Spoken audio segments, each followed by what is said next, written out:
Guys, if we don't do presents at the It's Mimic podcast back and forth, but if you had to get Terry something, what would you buy him for Christmas? A sense of worth. I was going to say self-respect. There goes the red line. I was going to go shame. Yeah. Shame would be nice. Maybe a beard. A humble bug? No, that's what he actually wants.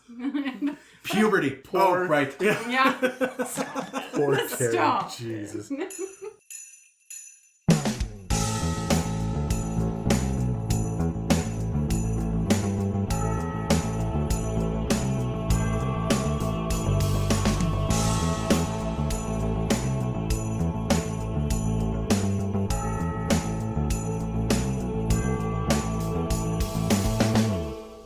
Welcome to another episode of the It's a Mimic podcast. This time, a little bit more festive than usual. I'm Dan. With me today is Adam. Hello. Dave. Yo. Megan. What's up? And no one else. Fuck Terry and Brad. Boo, Brad. Whatever floats your boat.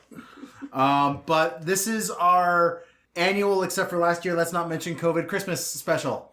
Yes, we started doing this a couple of years ago, and then, as with everything else, we got into the hiatus because of COVID. So here we are now. We originally had Terry and Brad on this episode, and then Brad is quarantining, and Terry went to play with the French. Yeah, that something sounds like about that. right. Yeah. It's too bad. I had brand new dice for Brad, so Not sucks to Brad. Not anymore. Yeah. No, not anymore. Now they're going to be old dice. For not Brad. For not Brad. Yeah. Never Yeah. Brad. Yeah. Hashtag never Brad.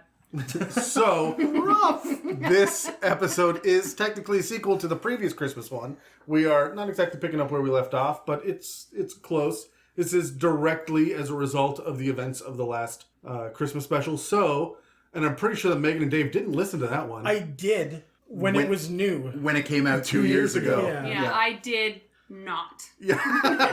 Thanks for supporting the podcast You're there, Megan. welcome. Hey, there's shit to do, man. It's not like we sat in our homes by ourselves for an entire fucking year, right? No. So anyway, if you haven't listened to that episode, go back and listen to that one first, and then come back and check out this one. The last time round, we had 2 characters and a DM, and it was Dan, Terry, and I, and we rotated the hot seat. Yeah. So we all had a chance playing each character and to be the dungeon master. This time around, Dan and I are going to flop back and forth as DMs. We rolled initiative about a week ago to see who was going to take which encounters. Can we not say you and I are going to flop back and forth, please? Well, I'm going to flop. You might flip.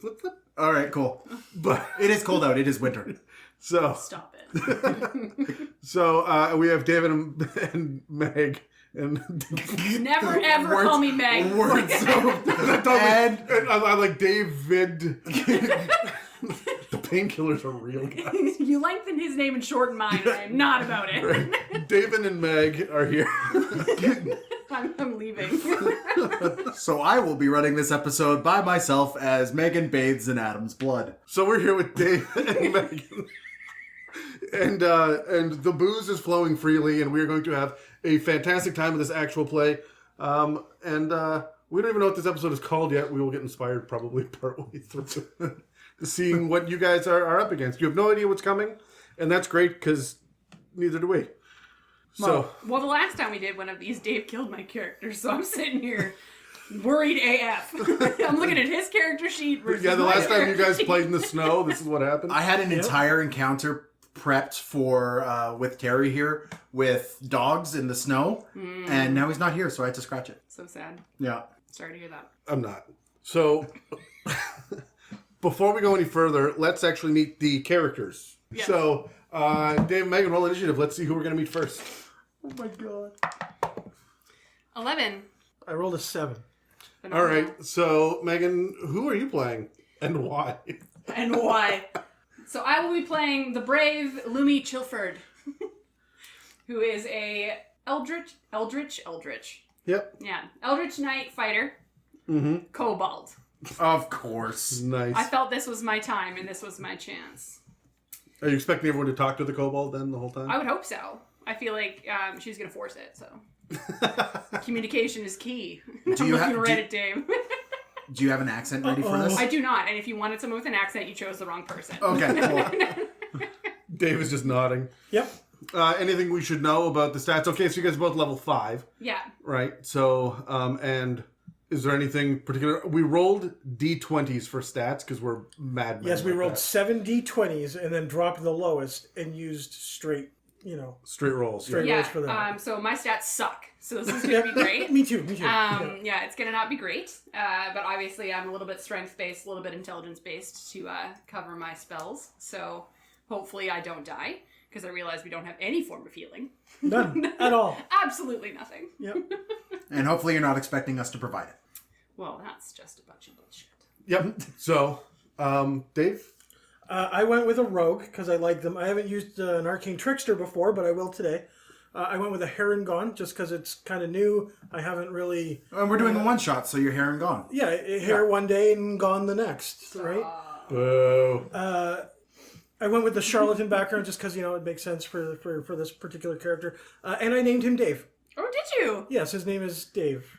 Not David? Well, David Hasselhoff. Oh, Fuck off.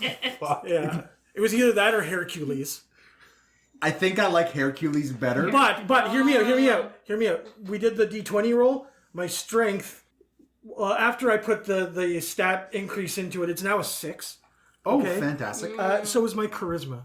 Okay. Oh, so There's no charisma in this party whatsoever. Nada. good. Welcome to the yeah. It's a Mimic I'm podcast. at a -1, so where are you at? Oh, I'm at a -2 charisma Oh, and a -2 phenomenal. strength. Also, the no healing is good because my constitution is a 10. So I had no bonus to that at all. And spoiler alert, one of my HP increases was a 3.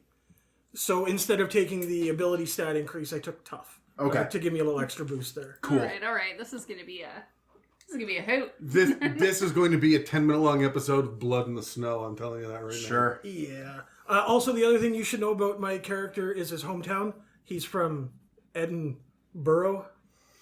Stop it. Okay. So it's something for you to work with. Yeah, thanks. Yeah. Thanks.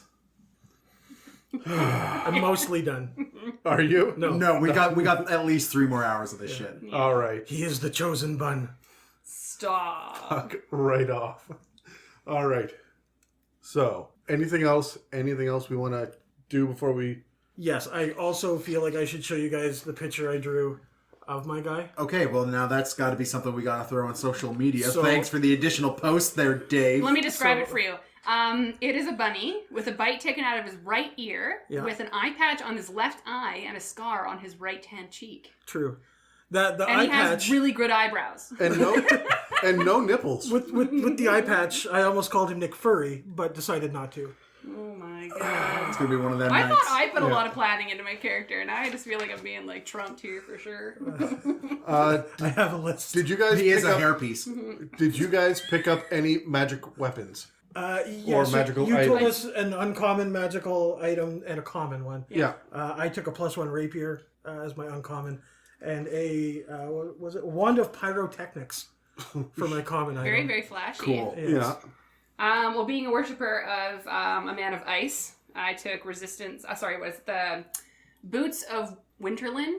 Sure. Which basically is resistance to cold. Blah blah blah blah. Yeah, And then I've got a thermal cube to keep my friends warm. That's nice. Yeah. that's nice. I'm into it. Yeah. Chill. Okay. Are we ready to jump into it now? Any final thoughts, Dan, before we go? Oh, normally we hand out inspiration or special dice you can roll, like inspiration dice. We haven't done that this time. You're just fucked. Yeah, I figured. I realized that when I rolled my stats. Yeah. Yeah. Good. Speaking of, do you want to know my personality traits, ideals, bonds, and flaws? No. Okay. No, We don't care, Dave. Okay.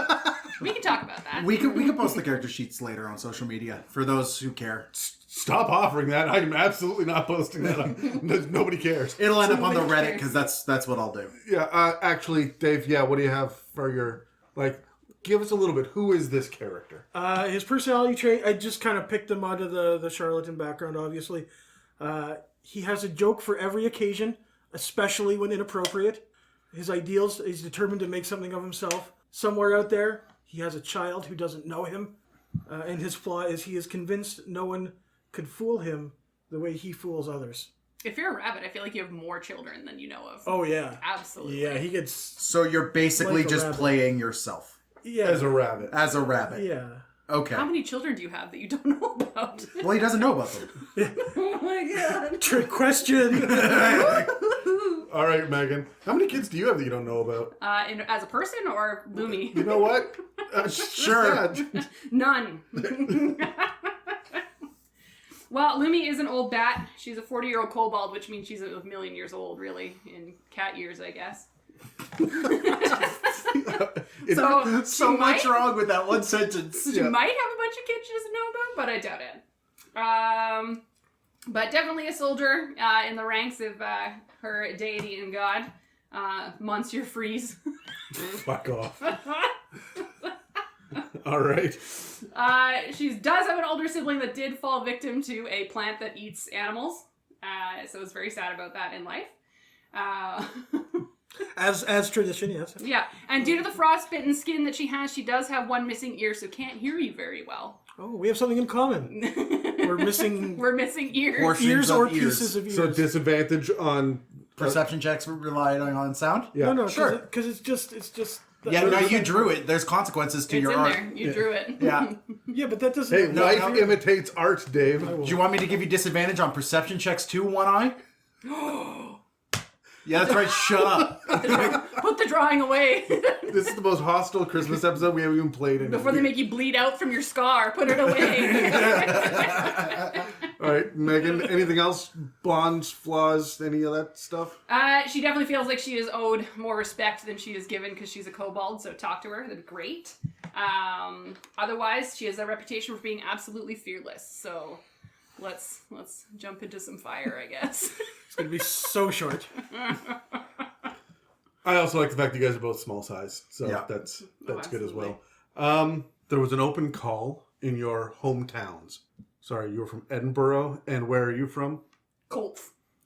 Just fuck. Okay. Colts. And that is the only time we will say that town name. There was an open call for adventurers to come and help. There's been an unseasonably cold winter. It's been this way for the last couple of years, and no one is entirely certain why. You have been summoned up to a winter tavern that's way far up in the north.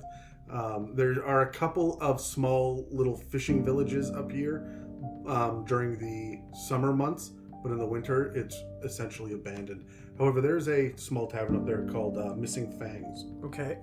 It's a small, snowed-in lodge. It's clearly got one large room with a kitchen on the bottom level and then some lodging up top as well, but there's no town around it. This is a fairly decent-sized roadside tavern, but with the blizzard that's going on outside that you two have both worked your way through to get here, the snow comes up almost past the first-story windows.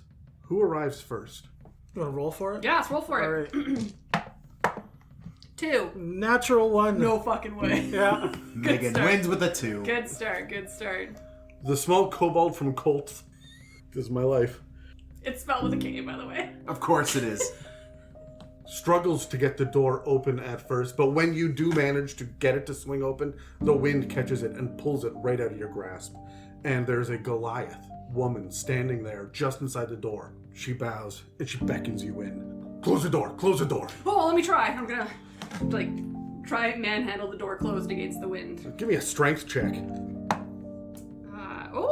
That's going to be a 23. Oh, yeah, absolutely. You're able to push that door closed halfway and then run around it and pull it the rest, and it does close. You can see a small figure bounding through the snow in the distance, but you got to get that door closed right now. And the Goliath sits there, and she straightens out her apron and kind of shivers a little bit and says, "Come in," and she bows again. "My name is Holly. In past this hall here, there is the bar. We have a giant hearth. You can go sit by the fire and warm up. We've been expecting you." Oh, good to hear. Absolutely. You look cold. Are you cold? I'm always cold, but it doesn't bother me. Okay. Me neither. Well done. And she ushers you on I'll in. scoot through.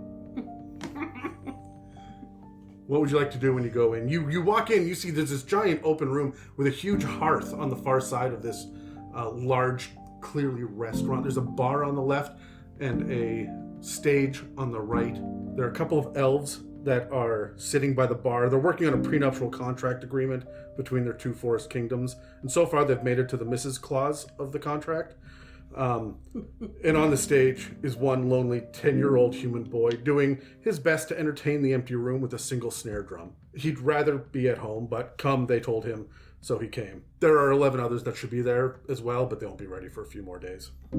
His set is almost over, thankfully, and soon he'll be replaced by Christmas Carol and her folksy, nonsensical pseudo-ballads. Oh.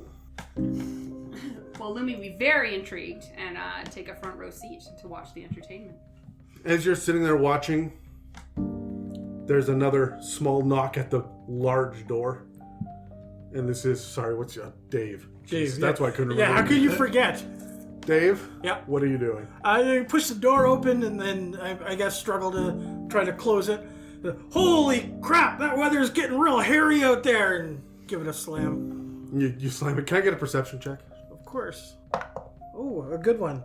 24. As the door closes, you can see in the distance very small shapes that are moving about in and among the trees on the far side of the road.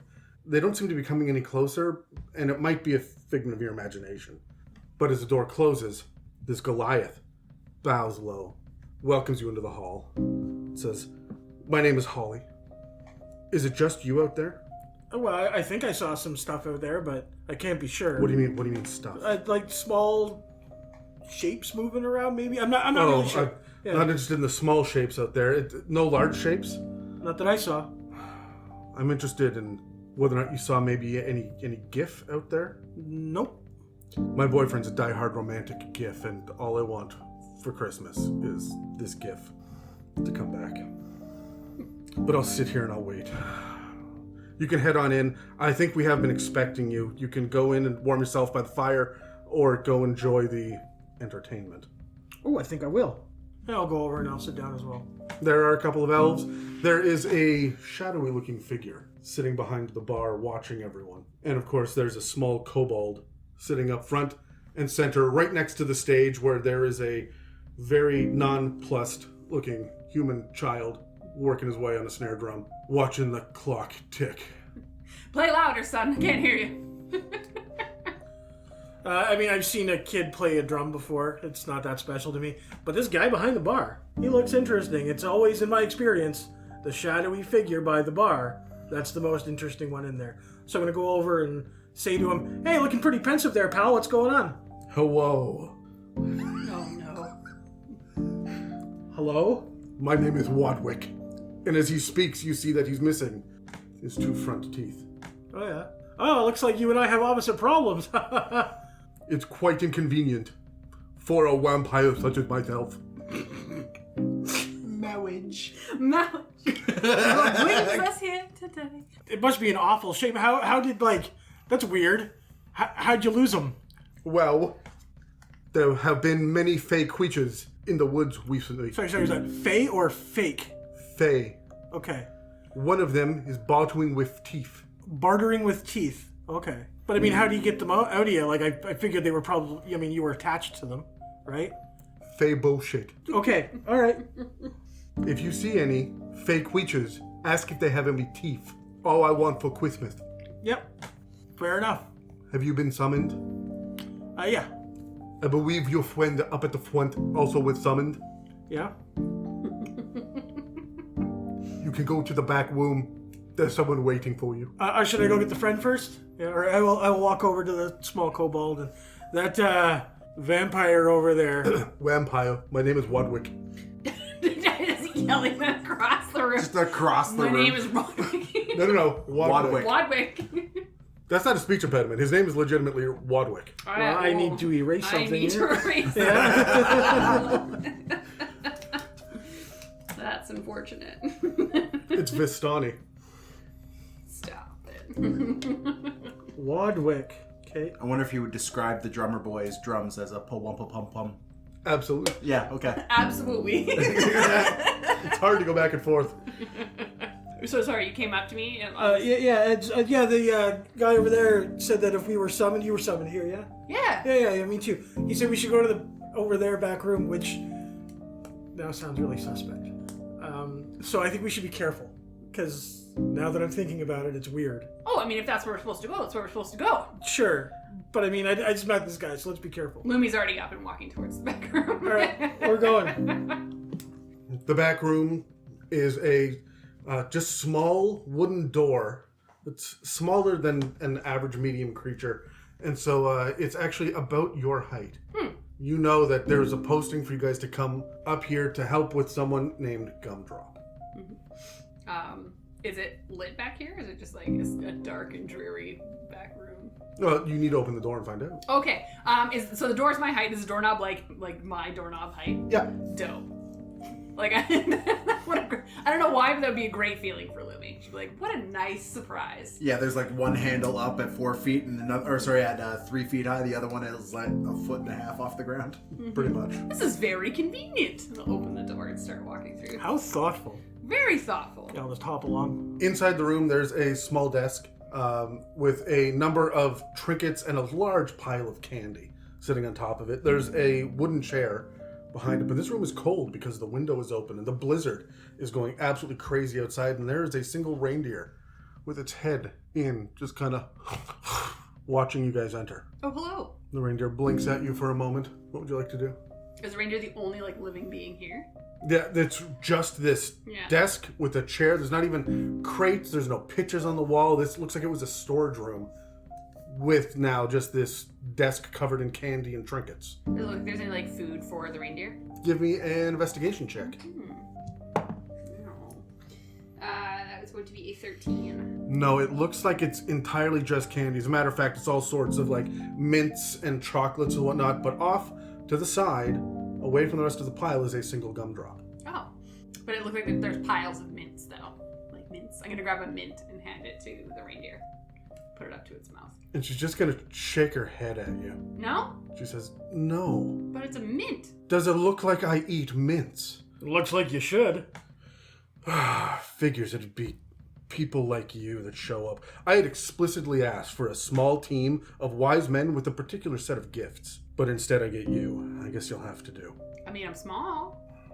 My name is Olive. Do you guys know about the Battle of Tinkerville? Nope, I never don't. heard of it. 2 years ago, the Snowman Mafia attacked Tinkerville. The Snowman Mafia attacked Tinkerville, and it was up to the regiment of reindeer nearby to go in and stop them. We lost many good people that day. I was left behind to train up the new guy during this horrible raid on Tinkerville. That idiot, I call him Fireface. He should have quit. No matter how I laughed at him or called him names, he just kept coming back for more abuse. And then, when we finally got called in to take out Frosty and his snowmen, that idiot walked off into the fog by himself. He's gonna go down in history as being the dumbest reindeer alive, and if I ever catch him, he'd better run. Go home. Loving it. I'm gonna ask you to close the door. We have business to discuss, and we don't know which of his spies may be listening. Oh, how rude of me. I'll pop the mint in my mouth and run over and close the door. And the only other thing I have to ask you tonight is to not touch the gumdrop on the table. He's a little annoyed when people... Yes. Okay. We're trying to get him unpolymorphed, but for now, he's just gonna have to sit there, and she looks over at the gumdrop on the table. Don't give me that look. Listen, we need you guys to go fight. Have you ever heard of Santa? Santa. No. Doesn't ring a bell. He's a dastardly, conniving half-elf who's looking to take over this entire season. And if we're not careful, we will be feeling his presence earlier and earlier every year. I have been working with Gumdrop to hunt this son of a bitch down for the last 2 years, and he always just seems to get away in the nick of time. Now we think we have a lead on one of his workshops. He's sitting there just churning out soldiers, animated toy soldiers that are all over the woods here, looking for Gumdrop and myself. But he's expecting me to be a furbolg, and he's expecting Gumdrop to be a gnome. We've polymorphed ourselves, but Gumdrop's went a little awry, and we're going to get him back, but we need you guys to stop whatever it is he's up to right now. We have some intelligence from our goblin friend, who you'll meet, I think, in a little while. Santa is currently working with some evil fae to boost his power nearby on a floating magical iceberg that moves against the current in a nearby river. These Fae are from the Sugar Plum Gang, and I've been having nightly premonitions about them. They are more dangerous than they look. A lot of people think that he's not an issue anymore, but the war is far from over. For the weak and strong, the rich and the poor ones, the road is so long, and I just hope it's a good one without any fear. Will you two please help us to distract him and stop him from whatever he's up to? I don't think you can kill him, but if you would interrupt his plans, his rituals have to be finished within the next 24 hours. You could buy us another year. And what's in it for us? Well, we know that the winters are getting harsher. Things are getting colder, and both of your hometowns are in desperate need of warmth and supplies. We can provide entire huge shipments of coal. Well, I mean, we've adapted. You turn it like it's just like covered in frostbite. But I agree. It'd be a great ward, I think. All right, that works. It sounds like a little long-term investment. Now, I don't want you to go alone, so we do have one of our scouts.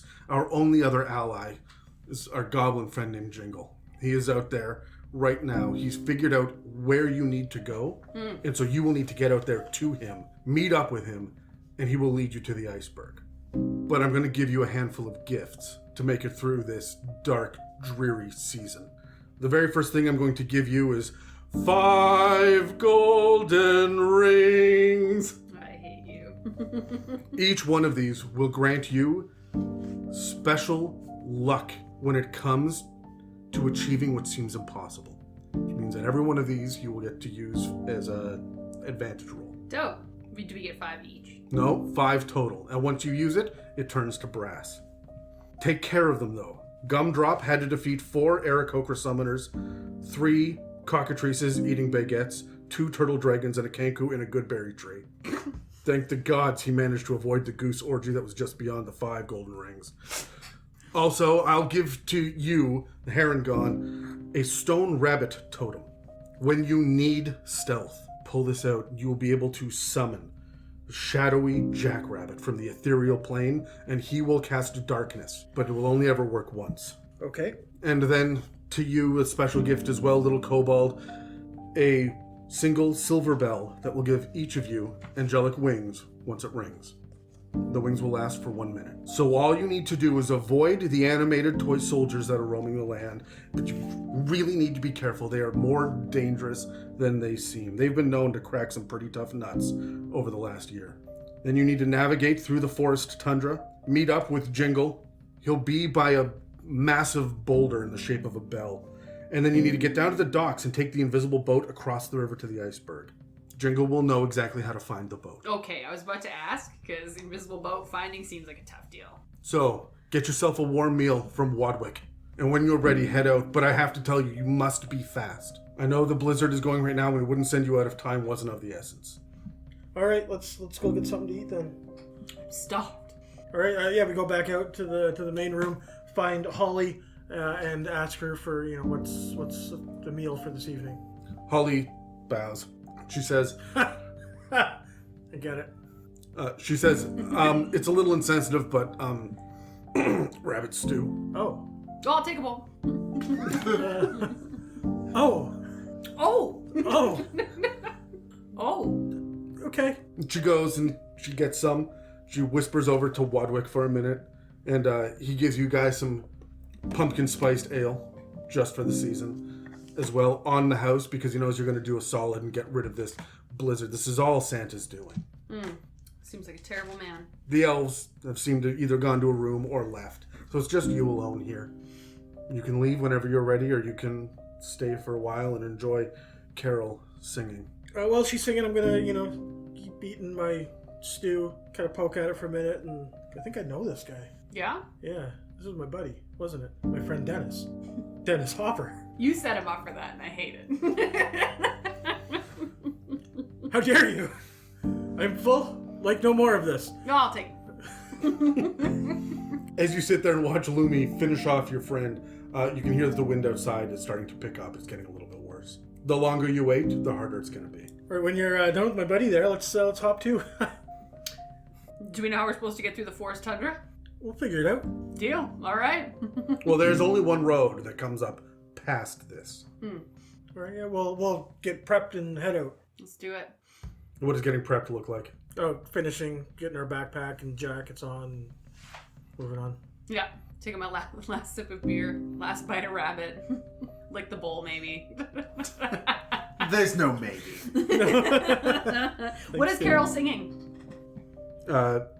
It's a very famous tune from the Falalas, which is way off in a distant Arctic land.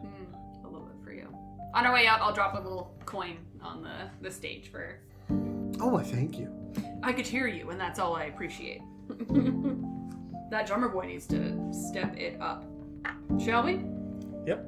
So what we're going to do now is a skill challenge. We're actually going to do a series of skill challenges to get you across this tundra, through the snow, to meet Jingle and then move on, okay? Yeah. So the general rule that we're going to work with here is that we're looking for DC 10s, 3 successes to 2 failures per each leg of the race, which means if you get 2 failures before you get 3 successes, then you fail and there will be negative consequences. We're going to roll initiative to see who goes first. Yeah. And then we'll go back and forth. You guys will work as a group, but you cannot use the same skill twice in each one of these legs. Okay. All right? Okay. So let's roll initiative.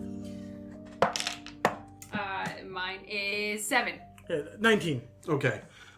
So Dave, the heron gun, you are going first. You step out into the blizzard. It is cold here. The visibility is almost nil, but again, you get the sense that there are some small creatures darting between the trees on the other side of the road. What would you like to do? I think I'd like to maybe go over and investigate, see what's going on over there. See if I can see any footprints or what's going on. So what are you going to roll? Investigation. Great, roll.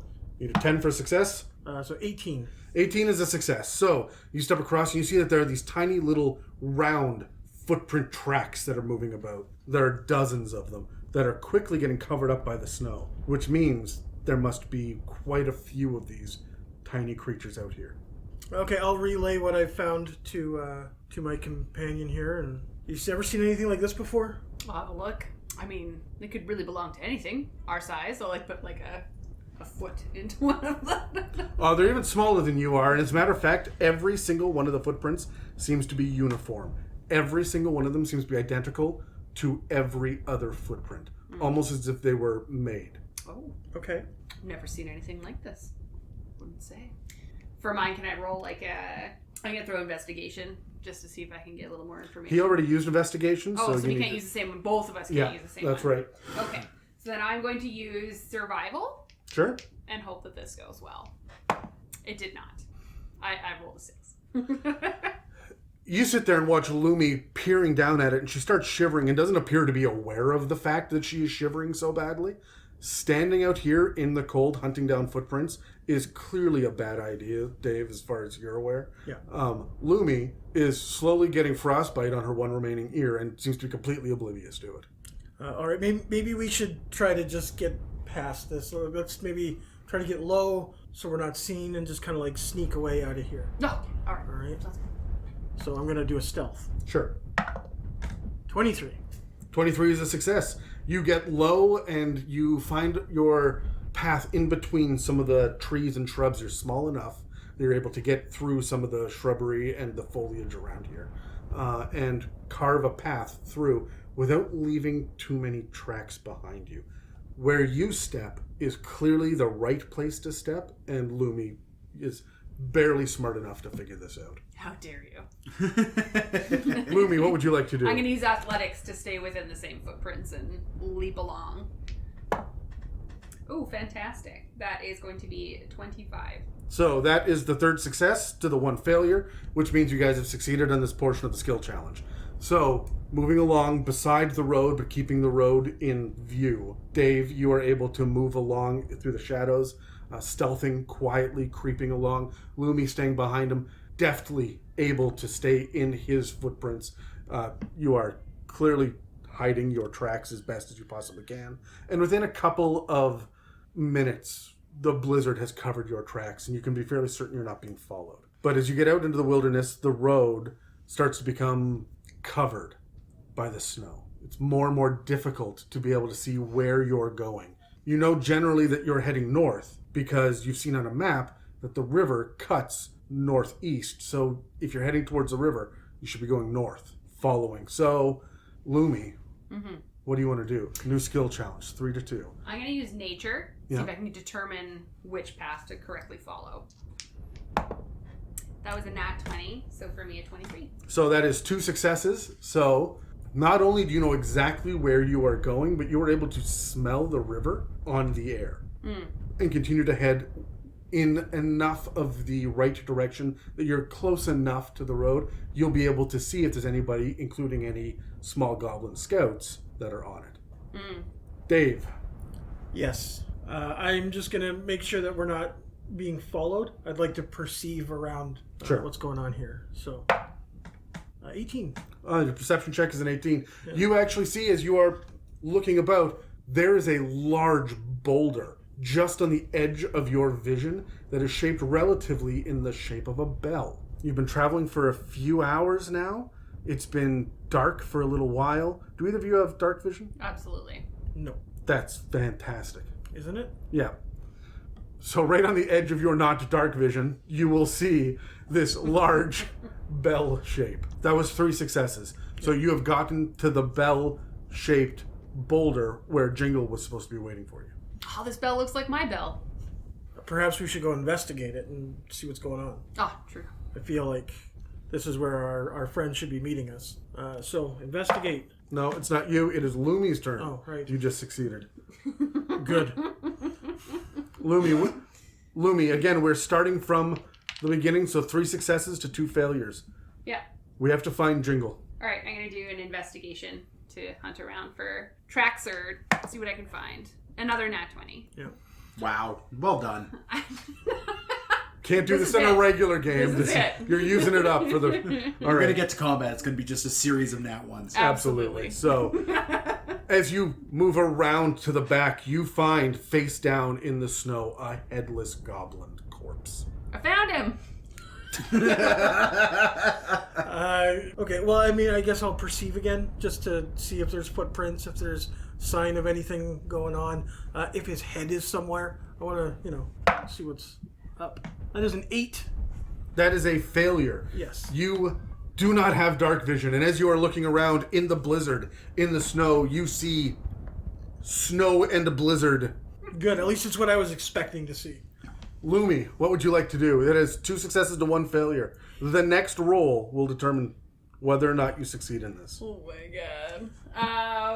I'm going to use... Remember, you do have 5 golden rings. True. I'm going to use my animal handling, and I'm going to pick this thing up and, shake it and see if You're going to handle the animal in a very literal I'm way. going to manhandle this animal. You do it. That's a 19, so 22. Oh, This is the dice you gave me, by the way. it's like Good, that's- I'm glad it's Yeah. working. It's like that scene from Hook where you're just checking for the gums and stuff. Yeah. Peter, it's you. Oh, Peter. But there are no gums because this is a headless goblin corpse. And as you are shaking it with your success, a small rolled up piece of parchment falls out of one of the pockets and lands in the snow beneath its feet. Oh. I'll pick it up and immediately drop the body and then pick up the piece of paper and have a read with my dark vision.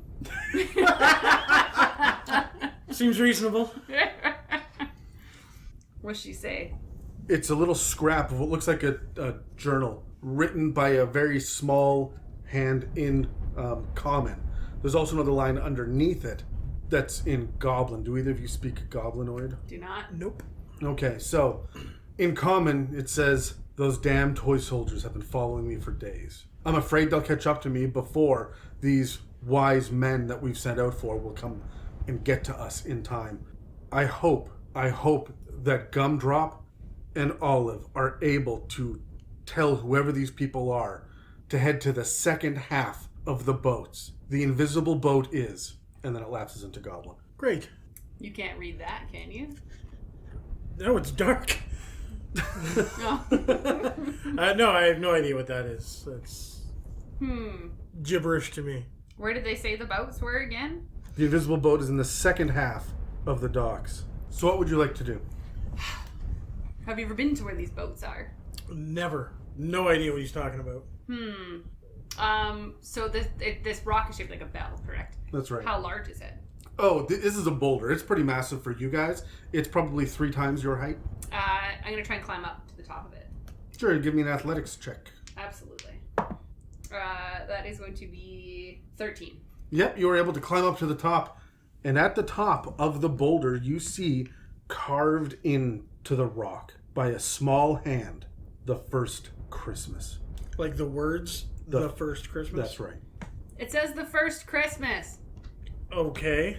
Does that mean anything to you? No, does it mean anything to you? No. I'm more of an Easter guy. Stop it. Lumi will slide back down the bell. Well then. And I'll do a lap, see if I can find footprints going in a different direction. It has been blizzarding long enough that any footprints will have been lost in the snow. Can I do a roll to see if I can determine where that... Remember how I smelt the river on my nose? That's right, yeah. Can I see if I can smell what direction that river is Well, coming yeah, from? you know that's still northeast. Yeah. So. I assume that they're at the river, so let's head at least to the river. I mean, that makes sense to me. Absolutely. All right, through the dark blizzard again. We rolled Lumi last, so that is on to Dave. All right, let's, again, obviously there was a bit of a kerfuffle going on here, so let's try to sneak our way through. So I'm going to do a stealth. Oh my god. So it's a natural 1 on my stealth, but that gives me an 11. Okay, it's not an attack, so it's not an automatic failure. You succeeded. And because you technically succeed, I'm going to call this a wash and nothing happens. Okay. So, Lumi, Um, you look down and you see Dave just like peering through this into the snow going, well, it's white and it's cold. Yeah, this is snow. yeah. I mean, it's dark up ahead. Let me go ahead, and then Lumi's gonna trottle on forward, and I'm gonna use acrobatics to hop like I'm a rabbit just for fun to make fun of him for not being. Out rabbit, the rabbit. Why is this dice so delightful? I What rolled is a that? 19. A 19. So that's gonna be 23. Yeah, you are bounding along, and you had better keep up, Dave, because Lumi is doing such a good job that you're going to lose her quickly in the darkness. Okay. What would you like to do? If I'm going to lose her quickly, I want to move quickly. Maybe acrobatics to try She to... just used acrobatics. You did. Darn it. I guess perceive then. Just a simple perceive. Make sure I'm going the right way. That would have been so good for I you. know. I'm sorry. If only I can work sleight of hand into it. Yeah. Perceive. I mean, if you called it sleight of foot. 9. A 9. That is a failure. Oh, this is gonna be great. She disappears into the darkness, and you continue to walk. You can turn around, Lumi, and see Dave is walking at roughly 10 degrees off of the direction you're going. I'm gonna use my athletics to run back, basically pick this rabbit up and start running with the rabbit. Okay, yeah, athletics to be able to even lift him. Oh, it's a 7, but I have +7, so 14. Okay, yeah, absolutely. So out of the darkness, a kobold comes scurrying at you from a direction you weren't quite expecting. She picks you up and starts to move, so that's 2 successes to a failure. This brings us now to you, Dave. The next roll will determine whether or not you can find the docks easily. Good. All right. I'm going to live dangerously. Okay. Is now the time. Yeah. So He does still have 5 golden rings. can I decide to use one after my first roll? Like after the roll's been determined. No, it's advantage. You get advantage on a roll. Okay. All right. It's not a re-roll. All right. Let's roll the dice, so to speak. As I'm being carried away, and Lumi is running, I'm going to say, actually, I think it's just a little bit over this way, and try to persuade her to listen to my direction. Yes, persuasion is charisma. Yes, my charisma is 6. Sure. Okay. I'm allowing you to roll this. This is a risk it for the biscuit It situation, my guy. I think we should use a golden ring. All right. Okay. Or is it too early? No, man, no.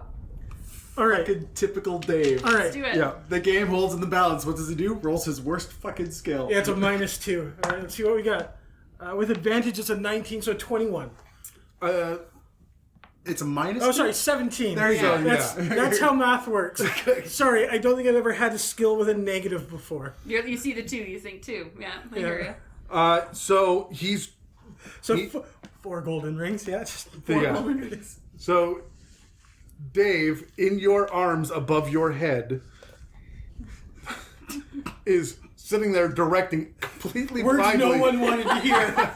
completely blindly into the dark, pointing almost at random after walking off in the wrong direction, and yet he's right. Yeah. And he happens to lead you back onto the road It's my lucky rabbit foot. and down a small slope to the edge of a river. And you'll see that the road stops and there are piers off to each side, to the left and the right, and you can make out in the darkness a tiny light that seems to be floating out there on the river somewhere. Let me just drop you. Just drops Dave. Look at the light. Ooh. So there are a number of piers with a number of boats attached to them. Well, it... The boat we're looking for is an invisible boat. Yeah, any insight as to where it might be? Who are you asking? Lumi. I mean, it might be towards that light. Well, how will you get to the light? It's way out there in the middle of the river. I think that's probably where we need to be, but, there was no... Did Olive or anybody else say anything about where the boat might be? They just said at the pier. There's more than one pier. The math does not check out. So is the bright light in the middle and like the piers are on either side, or is it? There are a number of very short piers. Each one has a single boat docked next to it. Well, maybe we can maybe the invisible boat is out there. We just have to get there with a regular boat. Well, why don't we go onto the piers and start poking around to see if we can find an invisible boat? Can you swim if you fall in the water? Yeah. Okay. Should I roll a deception? Chills? Should I roll deception? Here's where it ends. Okay. Can you No, I'm swim? just thinking like we find a paddle and check the Oh, open areas. you don't want me to just dunk you in the water. I understand. Preferably not. Okay. Just yeeting bunnies into the river. All right, let's go. Well, I guess we'll start with the closest pier to us. The closest one is on your left, and it is Pier K. There is a boat there. Oh. Can I see in the distance what the other letters of the piers are? On the left, it seems to count up Pier J, Pier I, Pier H, and then to the right, it counts down Pier L, Pier M, Pier N. I loved your ability to do your alphabet backwards. Impressive. I'm actually not too bad at that, actually. Yeah? Yeah, I have had some practice. Interesting. So there are ships at about half of them. They're more to the left than to the right. For example, you'll see that L and M don't have any boats there. Let's go check the ones that don't have boats first. Sure. All right, so we'll take turns. You want to get the left, I'll get the right, and we'll just start hitting the ones that don't have any. Sure. Okay, and then is there something kicking around like an oar? There are a number of poles and whatnot that have been kind of lashed down. Yeah, I just want to start hitting around. Whack around at the air Yeah. Sure. around the piers. Yeah, you can do that. Okay. So these will be investigation checks as you go. Sure. All right. So, who's going first? I'll go first. The first pier on the left that does not have a boat is Pier F. Okay. And then for investigation, I got 11. You're sitting there flailing Flail or an oar. and just splashing the water, Yeah. but you're not hitting anything else. Nothing over here. Okay. Sorry, the first one on the left was which letter? K? F. F? That was the first empty one. Yeah. What was the first one? The first one was K. We were at K. Yeah. Just, Yeah. yeah. Working it out in your head. I got you. Yeah. And then L is on the right and working up. Okay. So yeah, I'm going to try the first one on the right without a boat, which Which is L. L, okay. Investigate 10. 10. You reach out with the paddle and splash around a little bit, and something seems a little bit off here. The water's not moving quite the way you expect it to move, but you're not hitting anything. Okay. Well, I'm going to keep moving down the line. Okay. Let's do it. The next one is C. I'm assuming you didn't call anything out yet. All the other ones, you're not checking the ones that have boats in it, No, right? just the empty blank ones. ones. 18. 18. Yeah, you can flail there, and you're fairly certain there is no invisible boat around. I'm still not finding anything. If only Jingle had left some clues. What, Dave? Is this something to do with like the first Noel? The first Christmas? Yeah, But I haven't figured it out what exactly it is yet. that is correct. So yeah. I know the joke, but I don't know why it is. And that sucks. I'm going to move to the next one. The next one is M. Okay, investigate. 21. You're able to splash around, and there's absolutely nothing there whatsoever. You can be certain there are no invisible boats at this dock. Okay. Lumi, there are no more empty docks on this side. I'm gonna just walk back towards K. You get to K, and you can see in the distance, fumbling around in the dark at the edge of a pier, splashing in the water. You can see Dave. Just splash, splash, splash. Maybe you can have a look. I'm not really seeing a lot with, my no dark vision like you. So maybe you want to have a look? I mean, My cobalt I'd see. I got nothing. So there's L, which he's checked, and M, which he's checked. Yeah. And then it goes down for a while, and then it's P. Well, you've got this one, so I'm gonna go down to P. Sure. And I'll have a look. That's gonna be a 21. You get down there, and you're able to splash around, and sure enough, there's no invisible boat here. Yeah. I don't think that the invisible boats are here. It has to be. Well, I don't see it. Clearly. What would you like to do, Dave? What was on that scroll? The note that he had. What did it say? It said that it was The second boat. second half of the docks. Second half of the docks. Okay, so well, knowing that, maybe we should just check L again, and then go all the way down on this side because this is the second half, right? Yeah. I would assume. So why don't you do what I've already done and do it better than me? You didn't check the other docks? Just look. I didn't do a good job. It's dark, okay? Okay, fine. I'll scoot back. I'm not good at this. Whatever. Clearly. I'm going to scooch back to L Mm-hmm. and give it a searchy search. Let's have a look. No fucking way. God damn it. I have rolled a 1. You rolled a 1. As you're sitting there splashing around, you lose your footing. 1 second. I have lucky. Can I use that for this? Yes, you can. Yes, I can. Don't. It'll be more fun.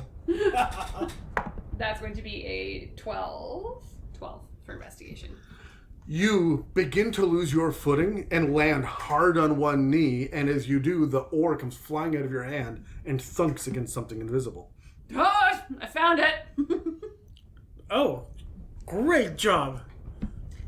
Doing what I couldn't. You should probably open your eyes or something. Rude. Just because I have a disability. Yeah, Doesn't mean- open his eye. Open your eyes, Yeah. sorry. It's fine. I'll forgive it this time. Oh my Atlanta. Just get in the boat. Yeah, I'll hop on over and hop in the boat.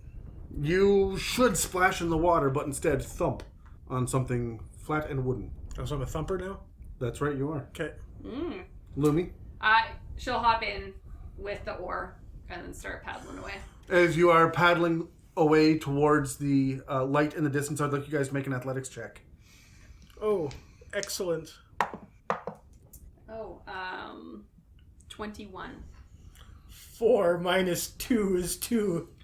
Oh my god. You spend a lot of time spinning the boat in circles as the current tries to push you further away from the light, but you are able, Lumi, look, you've been around cold so long that you've navigated icy waters in the past. You're clearly able to get closer and closer to the light, and eventually you see a huge shape, like a mountain in the middle of the river, looming, and it seems to be moving against the current.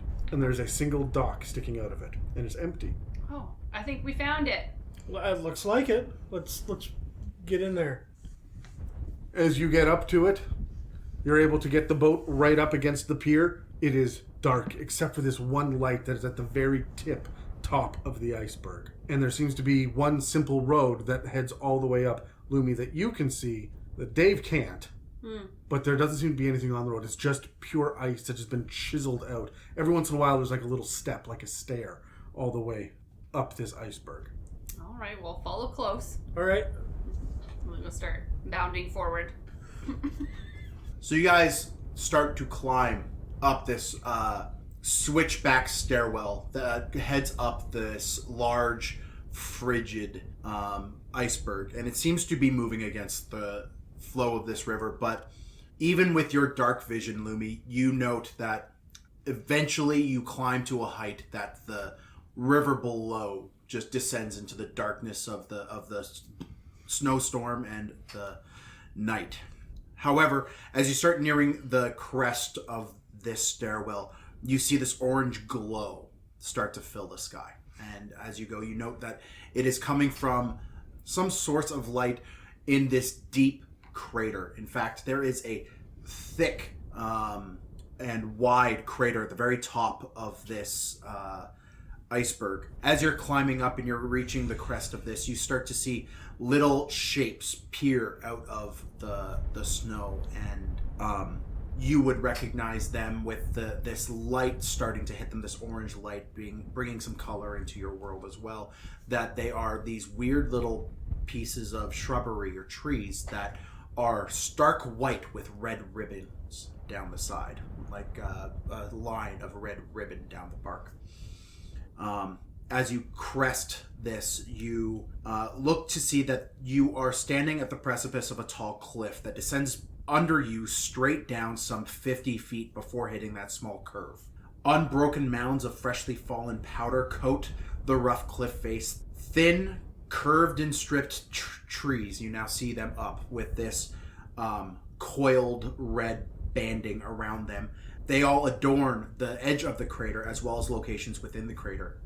A literal forest of candy canes sits in front of you, covering much of the interior of this large crater. In the center, glowing with this sense of warmth and light, you see a single plain cabin. A thick band of black smoke filled with flashes of silver and gold streaks up from a single chimney into the sky above, adding an odd grime to the beauty of this landscape. So what do you guys want to do? Oh, it's so bright outside.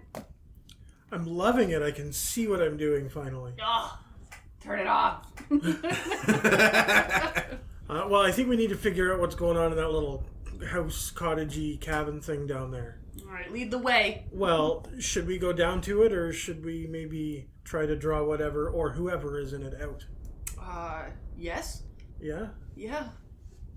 Like, that's not a yes or no question. You stand at the edge of a straight white cliff of 50 feet down before there's that slight curve with that you're getting into the center of this crater that is just filled with snow. This cabin is quite a ways away from you at this point. How deep do you think the snow is down there? Can I do maybe an insight to see like the tree wells, how deep they might be? I'll give you a perception. Sure. 18. 18? 18. The snow, although looks fairly freshly fallen, does look strong enough for you to walk on. Yeah, I think we'll be okay down there. No, I was thinking we just jump into it. Oh, I have a grappling hook and some rope. We can just, like, climb our way down. Oh, okay. Your idea's better. So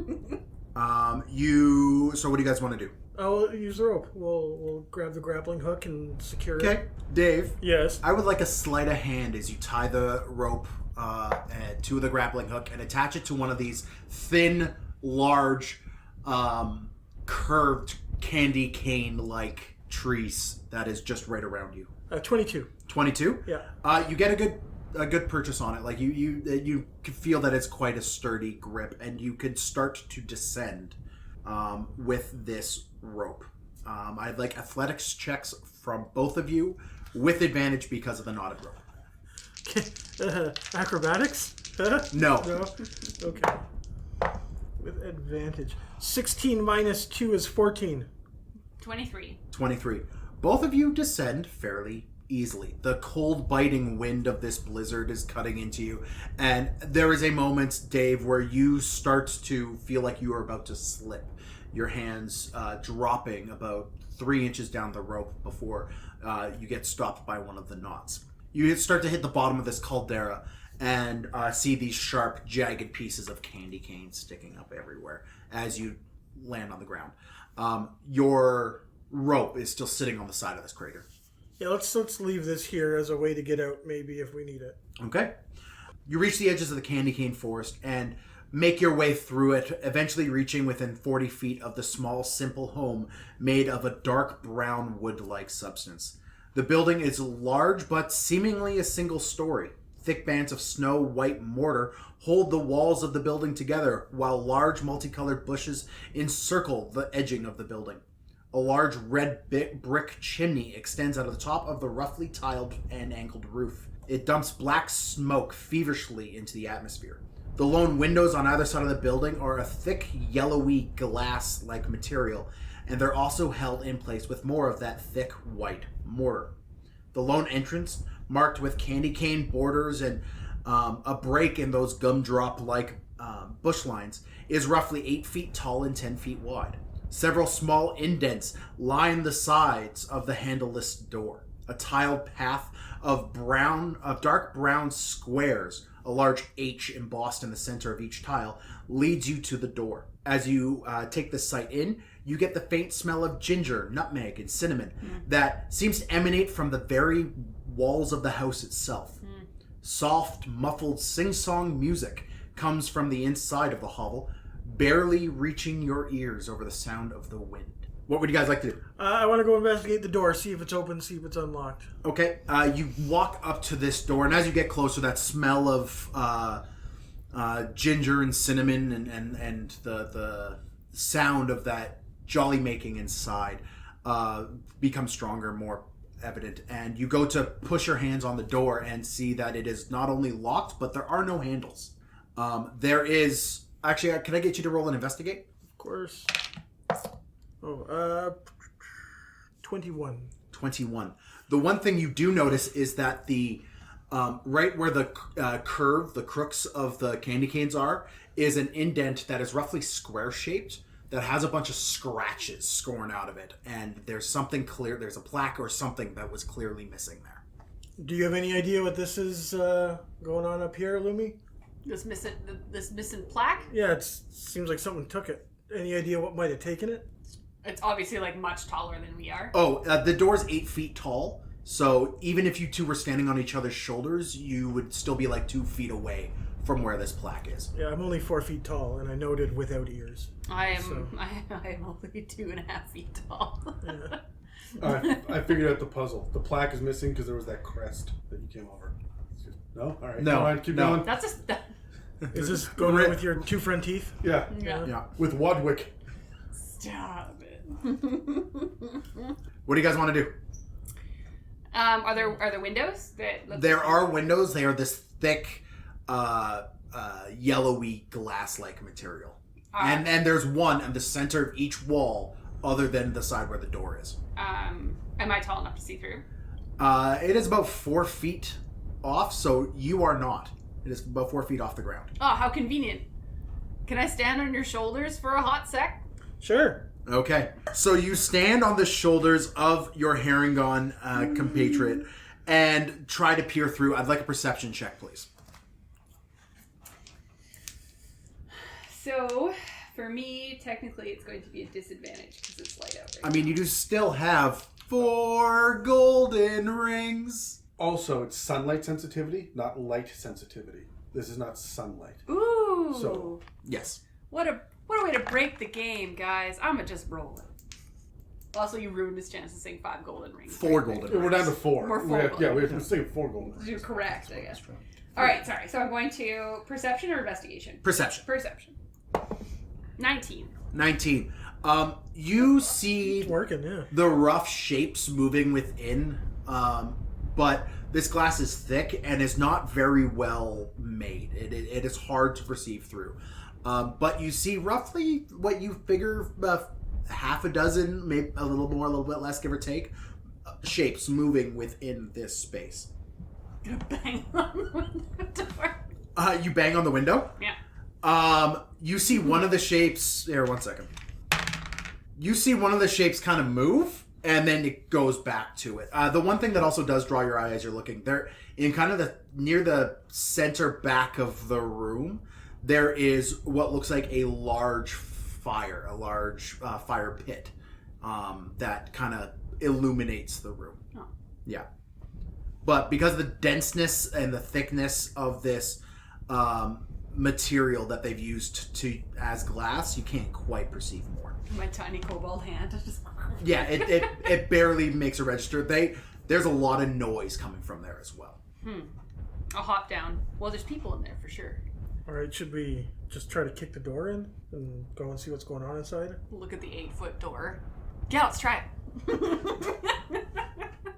Are you ready? Are you not doing this? I would like athletics checks if you're trying to kick down the door. Well, I'm just thinking, like, do I want to go in there as myself, or should I, put this disguise kit and try to, not have this follow me home again later? I have children somewhere out there that don't know me. And Okay. So what are you doing? Let's just kick the door in. I just now imagine, like, Dave taking a minute to just, like, reminisce about his life for a hot second. I may have a child. I may have a child somewhere. Do I want to be myself? Am I being a disappointment to them? While Dave reminisces, I will give Lumi you this. With that 19, you climb off of his shoulders as he's clearly stuck reminiscing. Yeah.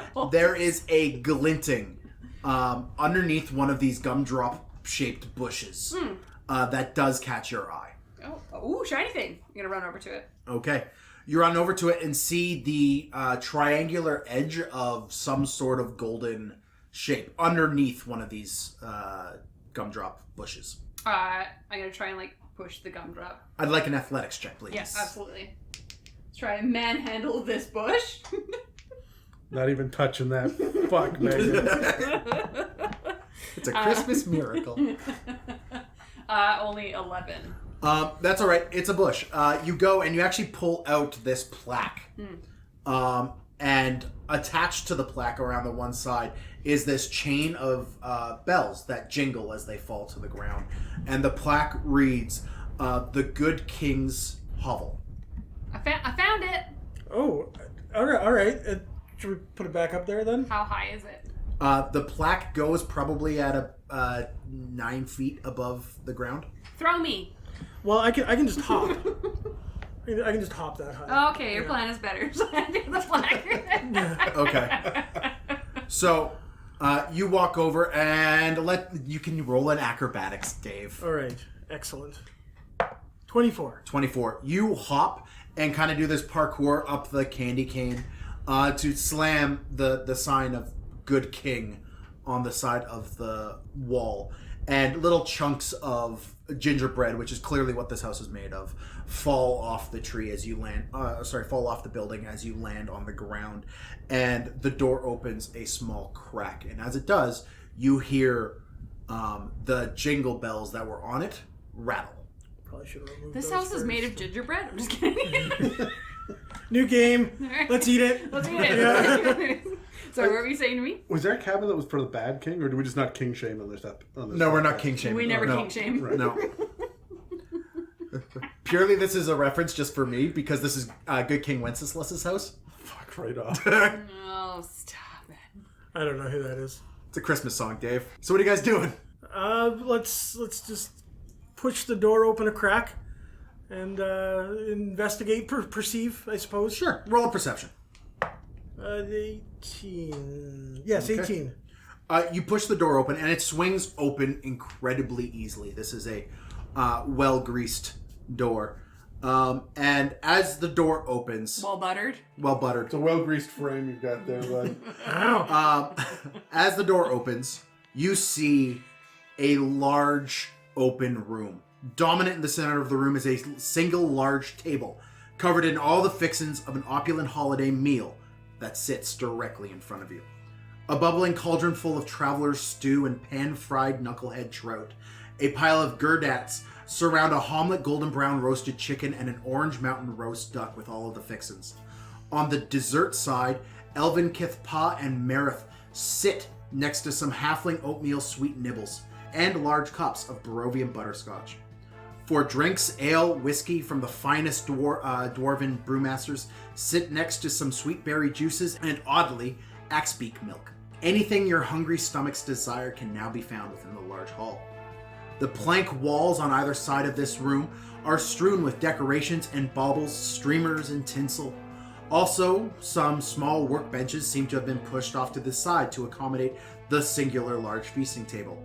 Their clamps, tools, and small projects left for later in lieu of the meal.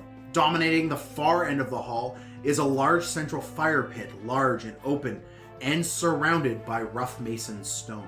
The brick chimney that you saw from above comes through the ceiling to cover the circumference of this large 20-foot wide roaring fire, with chunks of weird candy cane-like wood being used as fuel. The silvery gold flecks of sap melt and get sucked up into the flue.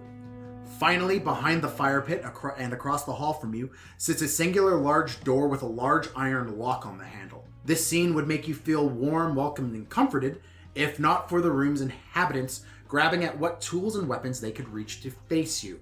Firstly, 4 small gray-skinned creatures with heads too large for the rest of their body, wearing one size too small Christmas elf costumes, all red and green, turn to face you. Their wide, stub-toothed grins oozing with a sickly green-looking fluid that smells of rancid peppermint.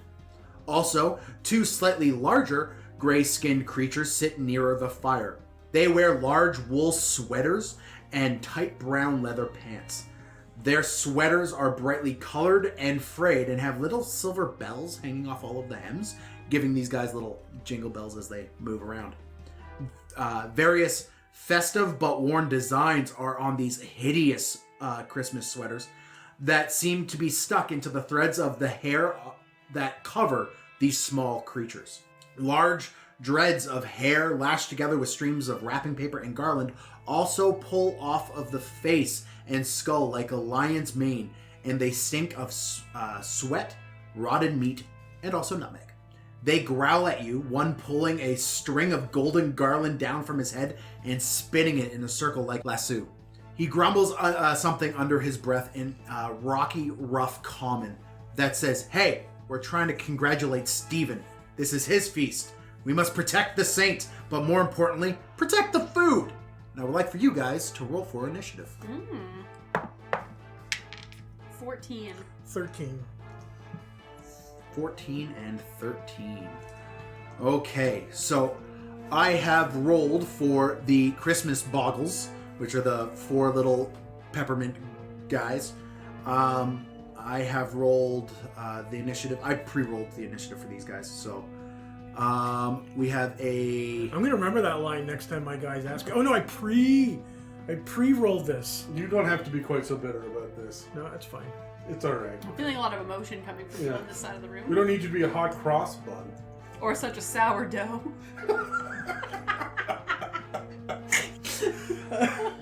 We're feeling a little wry tonight, aren't we? We should really rise to the occasion. It's the yeast we can do. Eat you people. Nothing. All right. So, firstly, one of the small gray-skinned Christmas boggles go, and he spits forward, which creates this thick patch of oil directly under your guys' feet. It extends out and is super slippery from around you. I need both of you to make dexterity saving throws, please. Absolutely. 11. Ooh, 9. Okay. Hold on. Did I win? You win. Okay. Yeah. Lumi, you are taken by surprise by this thick gob of clear peppermint oil that lands on the ground, and you slip and fall flat on your ass. As you do that, one of the Christmas cords pulls this wide. This is the one that had that garland that he was spinning.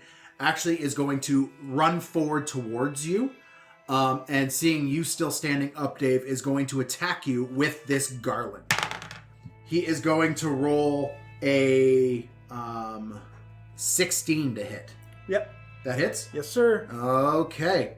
You are slapped across the face with this Christmas garland, dealing 3 points of damage. Oh, sorry. That's 3 plus 2. 5 points of damage.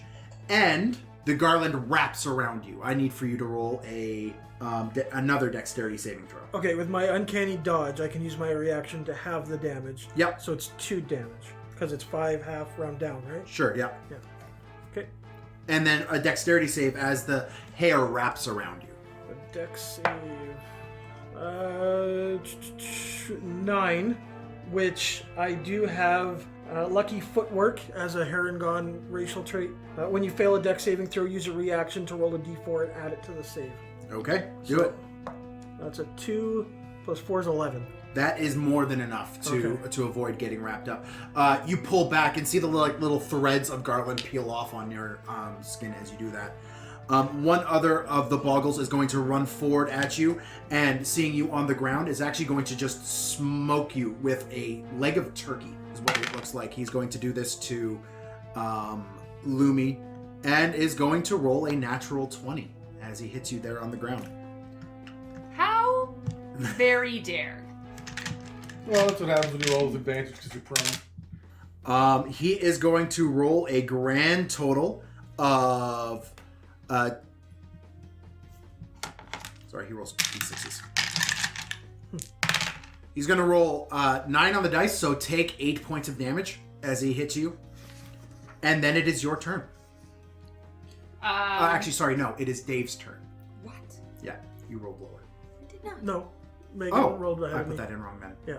So, yes, it is your turn. How very dare. That's why you need to talk to your kobolds. Every time. Speaking of which, the kobold is going to stay on the ground and just start cowering. Ah, please no! Please do not! And scream extremely loudly like I'm in excruciating pain to try and draw the attention of everybody in the room. Is that all you're doing on your turn? Yep. Cool. That will make it one more boggle, who is going to grab a bottle of what looks like thick whiskey and is just going to whip it at the Harengon's head. That is going to be a... I'm apparently rolling really well tonight. That is going to be a 20 to hit your AC. Yeah, that will. Yep. Okay. That will do 2 points of damage as you are hit with a bottle. And then, Dave, it is your turn. Alright, what are we looking at here? So I've got my friend on the ground beside me. Your friend is on the ground beside you. Directly in front of you is one of these Christmas boggles who just hit Lumi with a large thigh of turkey that just seemed to do really well. There is another boggle about 10 feet away from you that just hit you with a bottle. There are 2 more boggles in the room, as well as 2 Chorids who are currently spinning up their ropey hair. Okay, well, I'm just going to sneak attack the guy in front of me, because I have advantage to hit, yes? Yeah. Yes, you do. Advantage, Yeah. yeah, absolutely. Alright. That is a 17. Oh, that more than hits. Alright. Then I need to find some dice. 1, 2, 3. 22 damage. Holy jeez. Okay. Yeah! As you drive your rapier forward into this boggle, he turns and looks at you, his large eyes going wide as you slowly pierce this rapier deep into his skull. He erupts into this puddle of thick peppermint viscous fluid that just splashes out and extends beyond his physical form, leaving nothing but stained and disgusting Christmas elf clothing and a large puddle of peppermint oil. Pretty sure it sounds like schnapps when he explodes. Quit it. I'm standing in a pile of grease, essentially, yes? Yeah. It is difficult terrain around you. I'd like to jump out of it. I've got Rabbit Hop. I can use a bonus action to jump a number of feet equal to 5 times my proficiency. Sure. So 15 feet. I just want to hop out. You hop. Where would you like to hop? Would you like to be close to anything? Yeah, the next guy. Okay, you hop out. There is a boggle within 10 feet of you that threw the bottle at you. Yeah. So you hop over and you stand right next to him, and he looks up and he goes, "Ah!" Okay. And I think I'm going to not move. That's Okay. it for me. One of the Chorids is going to see you jump close to him and is going to run forward, and in one hand he has a large table leg that he's wrapped around with garland, and he's going to swing this baseball bat looking thing wrapped with garland at you. You hear him yell something about Lucille, and is going to hit you with this baseball bat. Taking it like a champ. He is going to do a 9 to hit you. That does not. No. That, and unfortunately, is all he's going to get as he runs up to you. I don't think that's unfortunate. It's unfortunate for me. The last Boggle here is going to move forward and flank you, managing to step in next to you. And with what looks like its small ball-peen hammer, it's just going to drive it into the back of your thigh. His bald what? Who's Ball-peen hammer. Oh, ball peen hammer. Yes, my bald peen, No. a.k.a. hammer. Yeah. Yes. He's going to roll a 20, a dirty 20 to hit you with the small ball-peen hammer, which is going to do 1 point of damage. Oh, jeez. Oh, that's Megan. Your small that's bald anticlimactic. peen only did 1 damage. Yes. Yeah. It's cold outside. Yeah, that's fine. The best part about this whole combat is that every one of these creatures is tiny or small. So this is a battle that's happening like in between table legs. Yes, yeah. Yeah. It's like a little slap fight on the schoolyard. It sounds so dramatic at our level, but when you zoom out, it's like, ah. It's freaking Ant-Man. That's what's happening right now. The other Boggle near the back of the room that originally spat this big thing of peppermint fluid at you, spits another spot on the ground and hops in it. And as he hops in it, he pops out of the pile of peppermint that is directly next to your kobold friend, and with advantage is going to just drive a chisel into her chest. Probably not. That is a 9 to hit. It does not. Yeah. With advantage. With advantage, I rolled a natural 1 and an 8. Yeah, that did not go all that well. Finally, before your turn hits, one last turn for the Chord that is a little bit away. He is going to grab a chair out, and this is the one that originally had said, this is Stephen's feast. And seeing the one boggle die, yells, "Stephen!" and is going to take this thing, run over, and try to hit you with a chair. You are now flanked on 4 sides. Okay. Okay. That is a natural 20. Sure. Yep. Which is going to do 9 points of damage. Are we on the same round of combat still? This is the same. This is a new round, yes. Okay, so I can use my reaction again. Yes, to you have can. the damage? Yeah. Okay, so I'll take 4. Okay. Okay. Lumi, what would you like to do? So this thing is looming above me? Yes. Okay. 2 things are looming above you. There's a... No, you killed the one boggle. So there is a new boggle looming over you. Okay. I'm going to kind of lean back and then cast Ray of Frost upwards at his face. Okay. Roll an attack with disadvantage because you're casting a ranged spell in melee. Yeah. Can I use one of my 5 golden rings to... No, cancel it you out? cannot. No? You can use one of your 4 golden rings. Well, just for that, I'm not going to do it. You just don't want to get to 3. No, I'm going to use it. Okay. We'll just use it. Oh, son of a bitch. 12 to hit. That hits. Excellent. Phenomenal. So it's going to be 2d8s. 9, 10, 11, 12. So that's going to be 12 damage. And, Okay. And then their speed is reduced by 10 feet. Their speed is reduced by a whole lot more than 10 feet as you freeze all of this thick ichor that is covering their body. You manage to freeze it solid, and you see the boggle's eyes again go wide, and he starts to teeter, having lost his balance on the slippery peppermint oil himself, and he falls backwards, falling back through this dimensional rift of peppermint oil that he generated, and he pops back up where he initially was, shattering into a million pieces. Chill. Nifty. I am going to use my movement though, so have to stand up. Okay, you do need to roll an acrobatics to stand up on the slick peppermint oil surface. That will be 10. That is what I was going to give you. Just stand Yeah. up, okay. Yeah, you do. All right, and then I will try and scoot my way. How close can I get to? You can actually Friend. get there pretty. You used half your move speed to move there. You can only really move 5 feet from where you're at now because it's all difficult terrain around you with the peppermint oil. Yeah. So you stood up and then you kind of just slowly make your way 5 feet. You are about 10 feet away from the combat at this point. Okay. Okay. Sounds good. Okay. With that, one of the boggles in the tussle with you is going to swing that small. It's not Bobby and Hammer guy. This is the Turkey leg? turkey leg. Yeah. No, turkey No. leg. Turkey leg is one that hit me and Should've then broke stabbed down you. dead. So one of the boggles that's in the tussle with you is going to grab that bottle that he seems to have and is going to swing it up towards your back. Is it liquor? Is he casting fireball? Get out.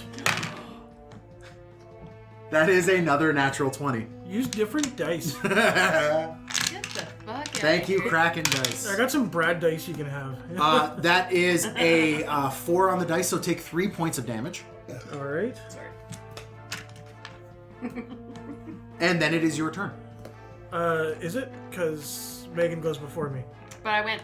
Maybe just one. Okay. All right. and then Remember, we'll- I shattered the man to death. Right. What I would like to do is use my rabbit hop as a bonus action.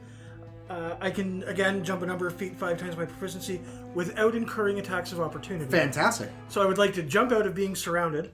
I will check that off as having used the second one of my 3. And then as I turn around to face the only 4 remaining ones, I will cast Thunder Wave, and they all have to do Constitution saves, please. All right. I'm catching all of them without catching us. Correct? Just want to clarify our space. Okay, let's do the... Are you illuminating the scenario? what's the range on Thunderwave? 15 feet? 15 feet cube. In Yeah, you could get all of them pretty easily. The 2 boggles fail, and the 2 Corrids also fail. Oh, good. So that will be 2d8. There arose such a clatter. Thank you, Adam. Nice, thank you. Oh, double 7s. So 14 damage, plus they're all pushed.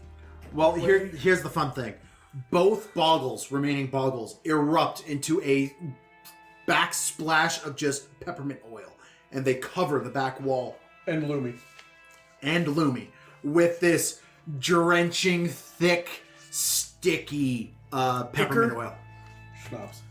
Schnapps. Minty. The 2 Corrids move back, taking a sizable chunk of damage themselves, and they slide back, putting both of them within 5 feet of you, Lumi. However, it is going to be both of theirs' turn, and as they go, the one with the baseball bat that has the garland wrapped around it is going to swing at Lumi. Bring it. He is going to roll a 16 versus your AC. Fails. Fails. And then the Nice. Thank you. the other one is going to push forward with his hands, and bands of wrapping paper erupt from his skin and start to wrap you up in the most obnoxious, like shiny plastic Christmas wrapping paper. You son of a bitch. Are you trying to grapple me right now?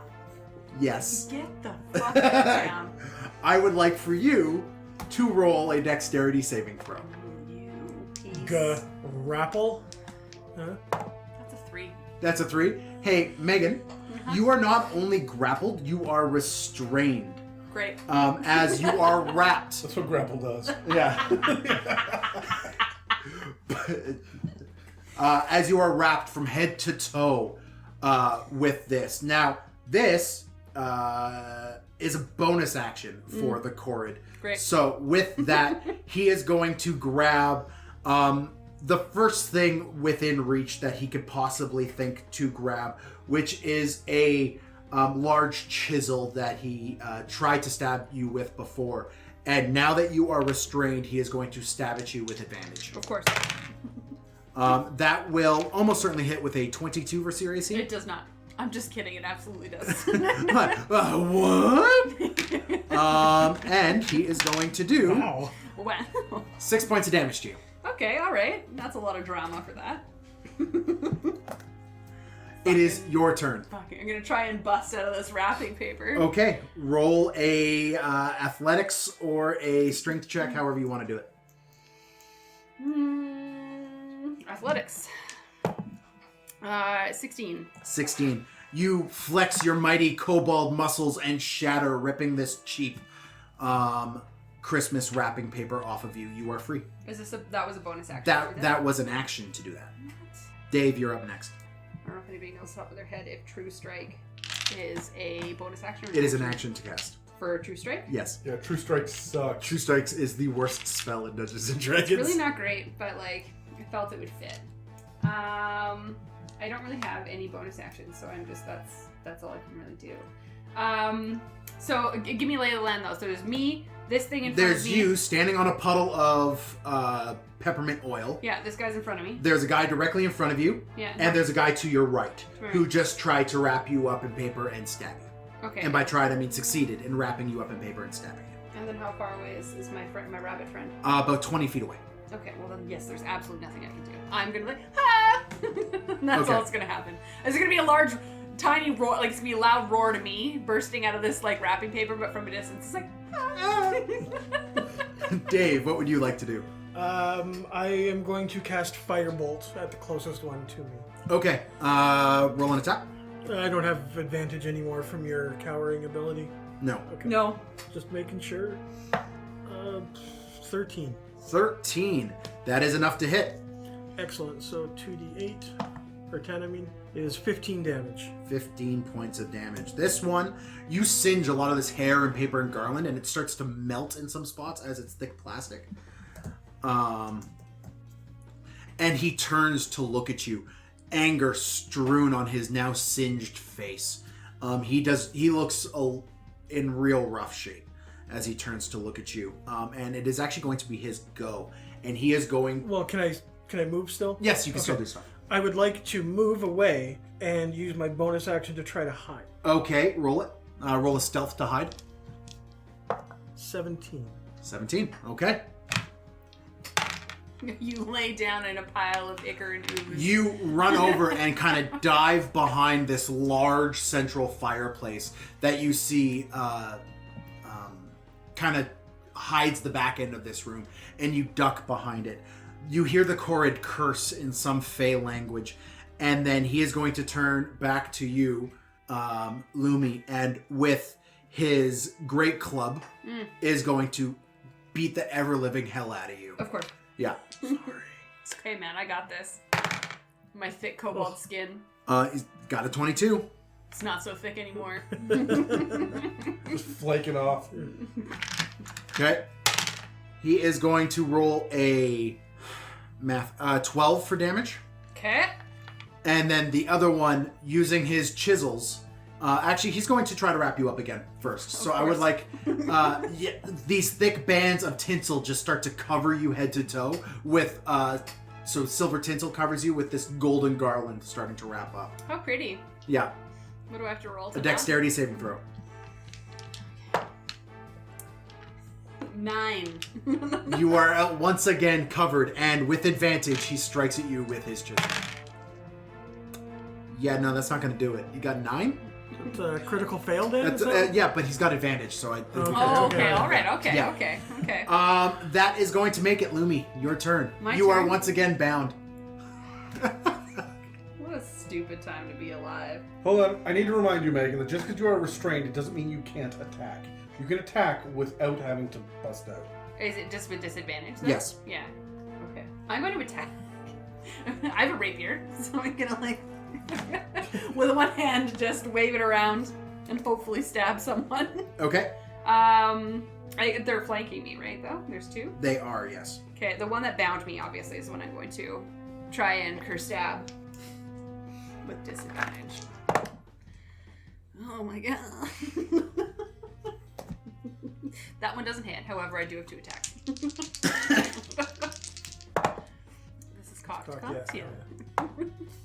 So that will be 14 to hit. 14 to hit? Yeah. That does not hit the Korid, unfortunately. Oh, wait, no, yeah, that does hit. Oh, It closed actually? the fucking thing. Yeah, that does hit, just. Okay, fantastic. Are you just giving this to me because you're trying to be... No. Dave hit it No, with. I hit it with a 13. I poke it for 13 damage. 13 points of damage. That is actually going to kill that Korid straight out. How would you like to do it? Because I only have, like, the tiny hand. On guard! And just, like, lunge forward. Instead of, like, throwing my hand for my whole body, lunges forward into it. You find purchase and drive this, what are you using as a weapon? Rapier. You drive this rapier into the heart of the Korid, and you hear this grumble, and he goes, "Oh, on Stephen's day," and dies at your feet. Leaving Dave. It is your turn. There's one left. There's one Korid left. All right, from my hidden position, it is next to you, correct, Lou? It is, yeah. All right, I will shoot it with my crossbow from my cover, which I'll get sneak attack on. Okay. That 20. Ooh, very nice. All right, so double dice damage. Yep. We're not doing tables or anything today, hey? No. 8d6, so that's 10, 17, 27, 20, 34 damage. How do you want to do it, Dave? Gracefully. You hopped. No. I want to just like ears come up from behind a table, and then an eye, just one, and then a crossbow, and just ding. Okay. You see through. Sorry, Lumi. Thank you. You see through the spacing of this tinsel and garland that you were covered in. This one surviving Korid, and you see his form starts to grow and become enraged as you fell his brother.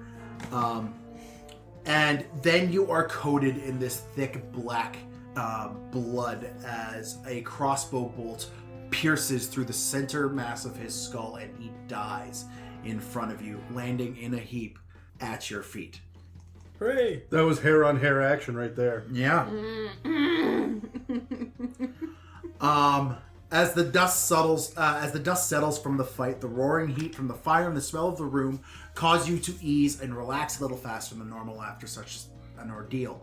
As you look around the ruined room, what do you guys want to do? I need to be unwrapped. Yeah, I'll go and give a hand. Okay. You go and fairly easily you pull this tinsel off. There's this large spread. I mean, the room has been upturned with this fight. There is food all over the floor. That large roasted turkey has been mangled as the Korids had grabbed it and the Boggles had grabbed it pieces to use as weapons. The music, of course, is no longer there as the Fey creatures have stopped singing these tunes. What do you guys want to do? Investigate the area for anything, Yeah. really, I'll that look might be around. of note. Okay. Roll an investigation. While he's looking around, I'm going to cast Detect Magic in the room. 19 investigation. 19 investigation. Yep. You are looking around, and inside of the pockets of one of the Korids, you find half of what looks like a small iron key. This kind of makes you curious, and as you're looking around for the other half of it, you see on the mantle of this large fireplace, this large fire pit in the middle of the room, you see several hooks hanging off the side, and on one such hook is the other half of the key, and you can actually put this back together. Now, there is, as you're looking around, you see like a lot of these little nibbles, which are basically chocolate chip oatmeal cookies. These halfling nibbles are strewn across the floor. A lot of the food is just everywhere. The only liquid that seems to have survived the fight is these bottles of Axebeak milk. That's that so were off to the disgusting. side. Yeah. Makes me think of Luke from the new Star Wars movie. The blue milk. Yeah. Yes. Yeah. It's got a yellowy tinge to it. Ew. Like, yeah. David. He said it! It's not the the same when there's a Dave in But the room? as you're going through the room has been pushed aside. You look at these work tables, and you are seeing pieces of what look like little tin soldiers all the way along. Like you see a leg here, a head built on the one side. One is trying to build a torso, right? And when you near one of the heads, you actually see one of these little eyes that is inside of it turn and look at you. Oh, I don't think that's normal. Have you seen something like that before? You turn to Lumi to mention this, and you see that her eyes are glazed over as you are detecting magic. There is you get this very faint sense of abjuration and necromancy magic coming from behind this door that's at the end of the room. Also from the chimney itself and the fire pit area, you're getting a very strong conjuration magic from there. Nothing in this room is real. No, but something's looking at us. What's looking at us? Yeah. So you pop in and you still see the remnants of this, and as he mentions the thing that is like looking at you, you see a transmutation magic aura, very faint, off of this one piece of tin soldier. It's... No. Um... For those of you who didn't hear, Adam wants me to put it in my eye socket. No. No. Why not? You're already down. You don't have to do the act of gutting it. You are missing an eye. You don't know that. This could all just be a fashion statement. That's true. Don't much care for that. Lumi will mention, well, it's clearly magic, and there's also magic through the door, and we need to go through the door. But I'm concerned that whatever's on the other side of that door just saw me kill a bunch of its friends. Well, then it knows we're here. Let's go. No, I'm going to take the opportunity to use my disguise kit Okay. to disguise myself. So I'm going to like duck behind a table, and I'm going to wipe my scar off. It's not duck season, it's rabbit season. And I'm going to wipe the scar off with the kit, so there's no scar. And then I'm going to move the eye patch over to the other eye, and then change my clothes and continue on. So overall, not a major change. But he looks different. Okay, cool. Yeah. What a rose this is. And it's my secret identity. Okay, what's your secret identity? This guy, he's my alter ego. As a charlatan, I get a forged. Yep. What's his name? You come around the corner and Lumi's like, who are you? What's your intelligence? It's much smarter than that. I'm just being an asshole. he produces papers, and on the papers at the top where it says name, it says Gunther the Bunther.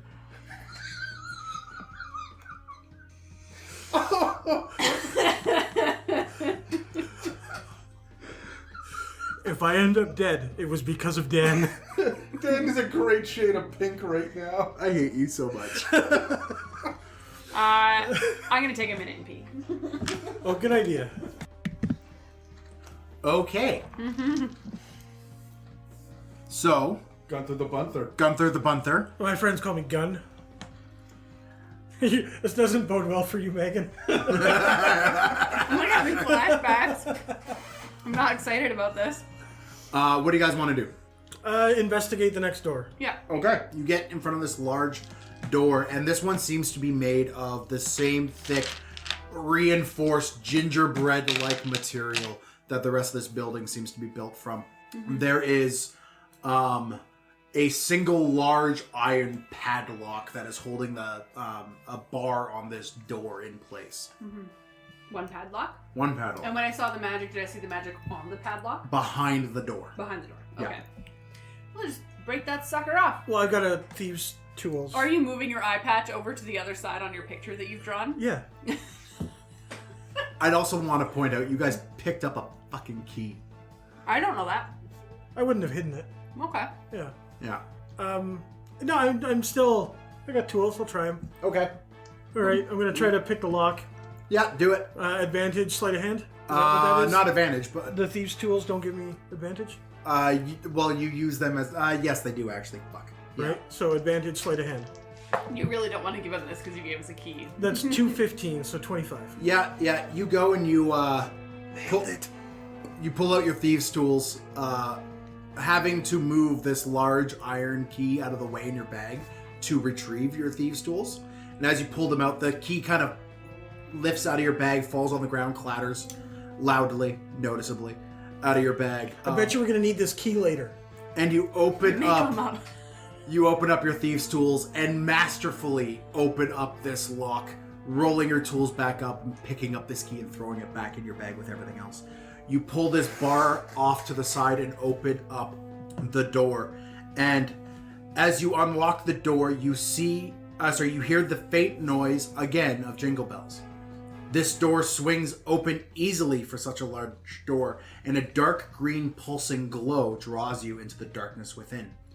As you step into the room, you see a room that is directly contrasted with the festive warmth from the previous room. Dark stone walls with large golden tubes, wires, and metal contraptions fill this circular room. Equally spaced opposite the door in the room, you see 3 7-foot-tall, gaunt, yellow-skinned, vaguely elven men hooked up to large mechanical contraptions.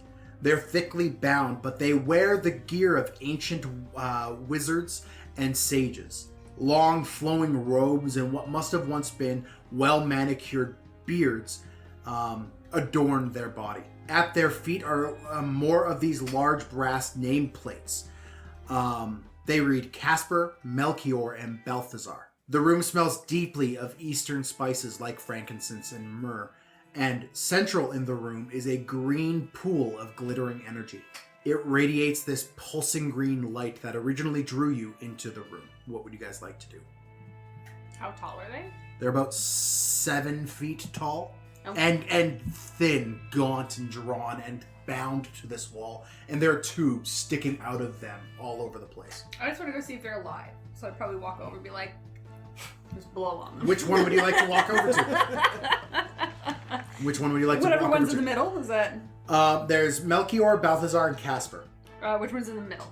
Melchior. Not here. I'll check that one out. Okay. Would that just be like a investigation? Is that a perception? Is that a survival? That is a medicine check. Medicine? 15. 15. You go to put your clammy little kobold hand How dare you? on Melchior, and his eyes open up and he looks at you. And he wheezes towards you, clearly alive, but he is bound and gagged. Ah! I'll roll backwards. Okay. He looks at you with imploring eyes. Hello? Do you understand mumble? No. Oh. Unless that's thieves' cant for something. No. Okay, No. just making sure. He is gagged. He's got a thing over his mouth. Oh. I'll start climbing up. Okay, roll in athletics as you climb him. Oh. That's going to be 25. 25. You nimbly walk up and you hear him grunt and groan as you are pushing on limbs that have thick tubes pouring out, pulled off of them. Excuse me, pardon me, coming through. And you get up to this large metal band that's around his mouth, and he looks towards you. What would you like to do? So it's a metal band. Is there a way, there's a lock or something? Or a hinge I can... Yeah, there's a lock behind it. A little iron padlock. I'm gonna jab my rapier in there and see if I can lock pick it out. Okay, roll a sleight of hand Let's with see. disadvantage because you're using a rapier. Damn it. Okay.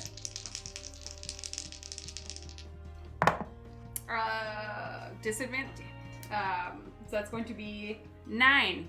You can't quite get your rapier deep enough in to activate all the tumblers, unfortunately. Hey, do you have that key? Yes, I do. I'm going to use the Mage Hand Ledger Domain, whatever that is. Ledgermane, yeah, Okay, is that how you say it? yeah. Okay. To go up with the key and turn the key. Okay, you go and put the key in the padlock. You notice that it slides in fairly easily, and you go to turn it, and it doesn't work. I will. Okay. No. It's almost like this key was meant for a different lock. Oh, well, it's worth a try. You have better tools than my sword, though. Yeah, I'll get the Mage Hand to come down, give it the tool, and Okay, you go roll a sleight of hand with advantage. 20. 20? Yep. Yep. The lock clicks open easily, and the band around Melchior's face drops free into your hands, Lumi. And he sighs, "Oh, thank you. so very much. Who are you? Well, I'm Lumi Chilford, the Brave. Name's Gunther the Bunther. Well, Gunther, Lumi, it is very nice to meet you on such a glorious day. It is nearing the festival season, correct? I can feel it in my bones. I mean, it's cold out. Yeah, that's about all I got. I would request you free us, but unfortunately, the half-elf has the only key to free us. Have you checked on my brothers? I know you're the first one. Please check to make sure they are all right. All right, take one, I'll take the other. I'll give it a go. Okay. Run across the shoulders, I guess. Okay, medicine checks from both of you, please. Oh, that's not great. Ooh. 4? Also 4. Oh. As far as you guys are aware, both of these two beings are dead. They look dead. That's... Yeah. No. My brothers, we three were captured by that vile half-elf, imprisoned here in this castle to a long-dead king. You mean the Santa guy? Yes, that is the one who imprisoned us here. The half-elf. The half-elf. The fat man. Anyways, he has tortured us for years, drawing out our Githmas cheer and using them to power his machines, these creations which he tortured us for the secrets to create. These floating ships and the ability to talk to someone in their dreams and travel long distance through the astral sea. You see, me and my brothers are the Gift Yankee. Get out. Get it? Gift Yankee. Gift Yankee? Gift Because they Yankee. gave Santa a bunch of gifts and they're from the astral Gift sea. Yankee. Yeah, they're the gift. It's a joke, Dave.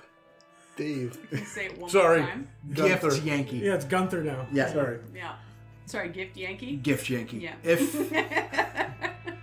If you can free me, I will share some of these secrets and reward you beyond your wildest dreams. This seems like a great idea. Can we just have a minute to chat about this? This for is a not a second? great idea? I'm not going anywhere. Well, all right, we're gonna just secretly off to the side. Sure. So if he's got all these secrets and everything, and he's already in prison, why don't we just get rid of the Santa guy and keep them here and get their secrets too? They're obviously valuable.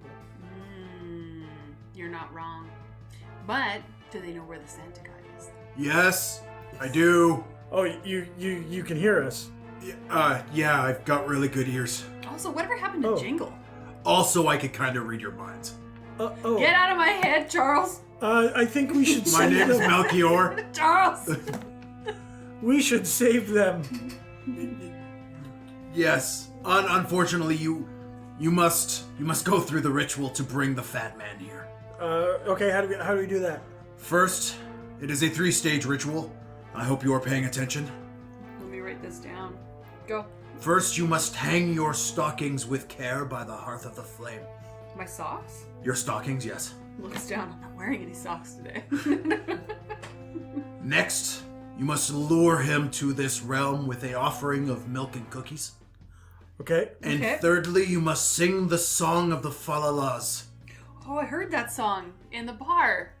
Oh, yeah, that Carol was singing. Yeah. Okay. Do this, and the fat man will come. He will be drawn irresistibly to this place. So did we free you before or after we do that? You cannot free me without the key that he holds on his person. Oh, we need to get him here to get the key. We'll discuss the other plans after, but I think that we should draw the fat man here. Sure. Short rest first. I mean, you have 24 hours. Like, Yeah, you guys got the time. Amazing. Okay, You guys got to take a short rest? absolutely. I could use some hit point top up. Okay. Yeah, I feel like what we'll do in this like downtime though is what stockings do you mean? Socks. Well, what if I'm not wearing? Do you have socks? I am not wearing socks. Maybe one of those twisted fey creatures has something you can hang. As long as there is a stocking on the hearth, you... Oh, the elf clothes. They have Okay. socks. They have little curly shoes with bells on the tip of the... Oh my Lanta. if there's a Korred with fishnet stockings, I mean, I'm not one to shame, but We don't kink shame. No, they were wearing tight leather pants, if you forgot. yeah, but I mean, you can wear anything under tight leather pants. That's true. for example. Who's going to investigate? There is a spread of glorious food in this room. That's not where I thought you were going. There is a spread. Full period. Okay. Yeah, I'm just gonna go over and look for some socks on these guys, and once we get them ready, have a bite to eat. Okay. And just short rest. Yep, you take your hour. About 10 minutes in, you hear Melchior go, They're alive! They're alive! I hear their dormant thoughts. Oh, your brothers. They are alive. We Oh. must rescue them. Good. Glad to hear. Okay. Well, after the short rest is over, I'm just gonna. Do you want me to roll my hit dice for? Do what hit dice you want to regen some hit points and get your abilities back. How you guys doing? What were you at and what are you at now? Well, I had taken 12 damage, so I was at 23, and I used 4 of my 5d8 to bump that back up to full 35 hit points. Okay. I was at 44. It dropped me down to 18 Ooh. with all your grappling bullshittery. You're welcome. And the crits. I crit like 7 times. It was a bunch of horse nozzle. And I used 4 of my D10s to bring me back up to 31. Hey, Megan, what's a horse nozzle? None of your business. If you don't know, you don't know. Okay. He looks like the kind of guy that would know. What is that supposed to mean? You'll figure it out. You're the one wearing camo. Anyways. When you're older, I'll tell you. Okay. So, you guys go through, eat some of this wonderful food, which is actually delicious and well prepared. You don't know which of these elves made it, but it is a brilliant Christmas dinner that you sit to. There's cranberry sauce, turkey, ham, everything you could imagine I love there. So you go to the Chorids and you search them, and the Chorids are actually, they are hooved creatures. They do not have feet per se, so they got their leather pants that end in hooves, so no stockings there, unfortunately. However, the Boggles were wearing their full little Christmas elf get-ups, and one of them did have a sock that is just coated and sticky in peppermint oil. Oh, okay. Yeah, sure. I'll Okay. take that. Do? So there's one sock. We only need one I song. guess you only need the one sock. So you hang that off the mantle. What would you like to do next? before we start the whole ritual, we should probably, take the muzzle off of the other 2 guys. Oh, yes. My Lanta. Because they are alive. Yeah. So I'm gonna try to do that. Yep, go ahead. I'll Roll use 2 sleight of hands with your legerdemain. I rolled a 2 and a 3, so 13. The first lock is jammed. You are not going to be able to unlock that. All right. Well, we'll come back to this one. Try the other one. Yeah. So Casper is still fully bound and gagged. Balthazar, however, 27. 27. That clicks open and you catch the muzzle neatly. He is still unconscious, laying against his bounds, but he is no longer gagged. Okay. Okay. So, what are you going to do? It is time for the ritual. Before it starts, I would like to cast False Life on myself, Okay. and because it lasts for an hour, and I will gain 6 temporary hit points. Okay. What's that bring your hit point total up to? 41. Okay. Hold on, sir. Okay. And I'll mark the spell off. Okay. And then, we will take the sock and hammer it to the... Well, there are those 3 hooks that you found the 1 key on. Oh, There's a... we'll use the hook to hang the sock Yep. close to the chimney. Yep. With care. With care. With Yeah. care. And I'm hoping that St. Nicholas soon will be here. And then what was the second step? We need cookies and milk. Oh, yes, the milk was still good from the other room. Yeah. The yellowish... I'm not sure how good it is, but okay. Let's get this yellow tinged milk. Yeah, and then I'll investigate the room for some cookies. Let's look for some Well, cookies. there are those halfling nibbles that have ended up all over the floor. You're saying nibbles with bees, right? 'Cause Nibbles with bees. Okay, It's not yes. halfling nipples. Not halfling double nipples. check. Are those cookies? It's similar to witch's fingers. Those of you who have... No, I just want cookies that look like nipples.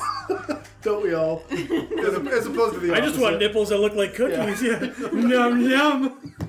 Oh. So we'll get the cookies and Maybe a little milk. shame. Maybe. All right. And then the third part of the ritual. I'm gonna start singing. What are you going to start singing? I'm reminded of the song that I heard in the tavern from our young last carol. Yeah, and I will join in as well. What does it sound like? What's it sound like? Fa la la la la la la la. La, Fa la la la la la la la la la. Nothing seems to be happening. Christmas. This is everything I hoped it would be. We have the two right people for this. Yes. Should I do a performance check? I would love a performance check from both of you. Can we do it with advantage? Yes, we've heard it because you recently? just humiliated yourself on the internet. It's not the first time, Dan. No. 18 minus 2 is 16. 14 minus 1 is 13.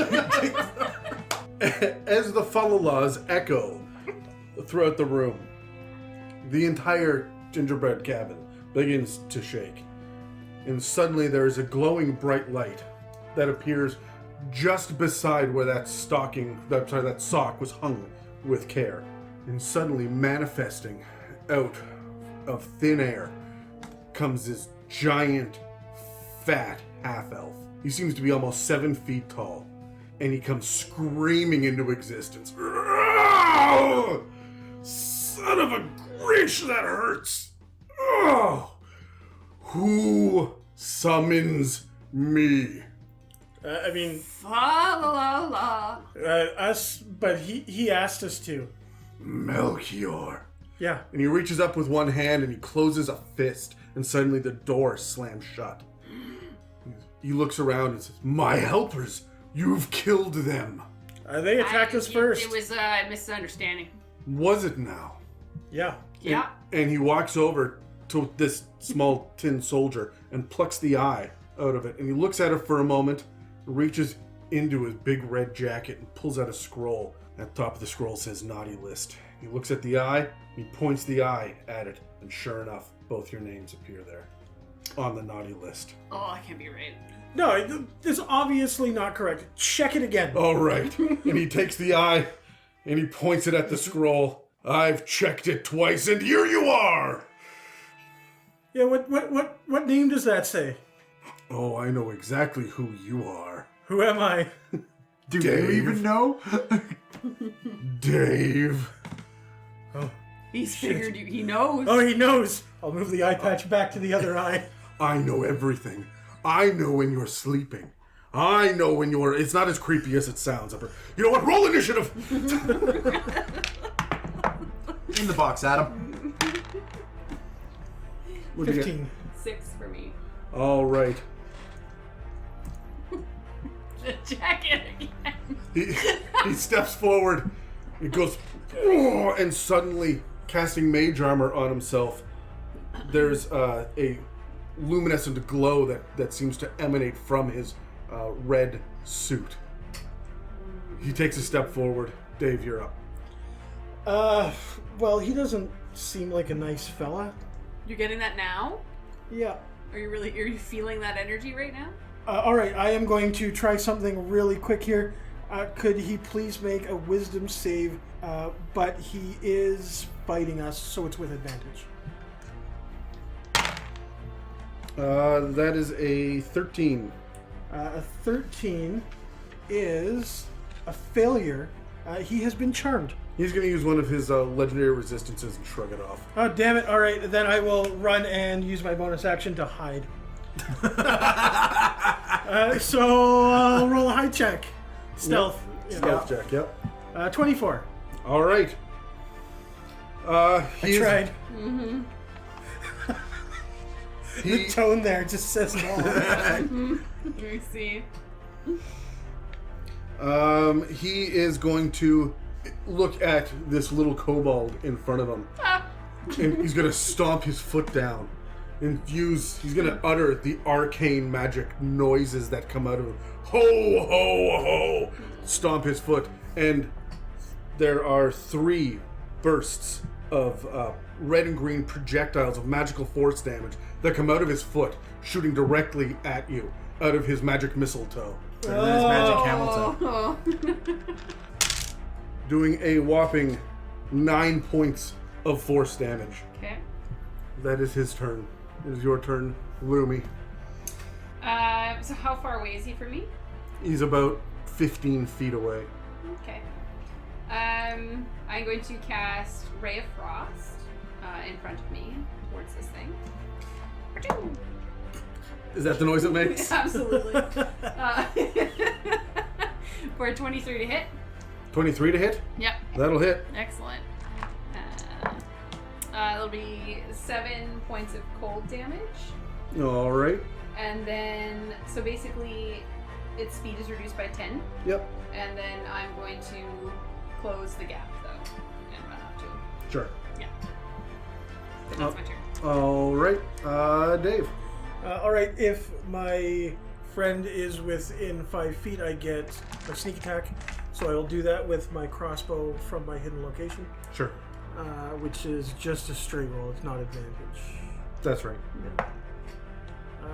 8 plus 7 is 15. That hits. Excellent. So that will be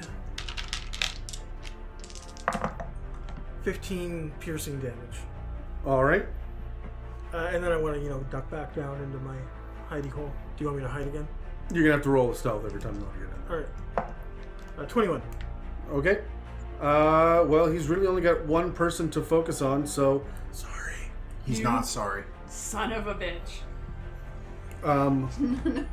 but sorry, what are you hiding behind, Dave? I mean, there's decor all over the room. A Christmas tree, a table that's been flipped over. And how far away were you trying to hide?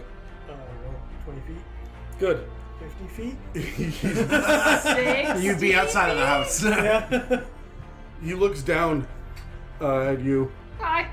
and Lumi, and he says, "Feel a little toasty," and slams his hands together, and a fireball bursts off, catching the both of you like dex saves.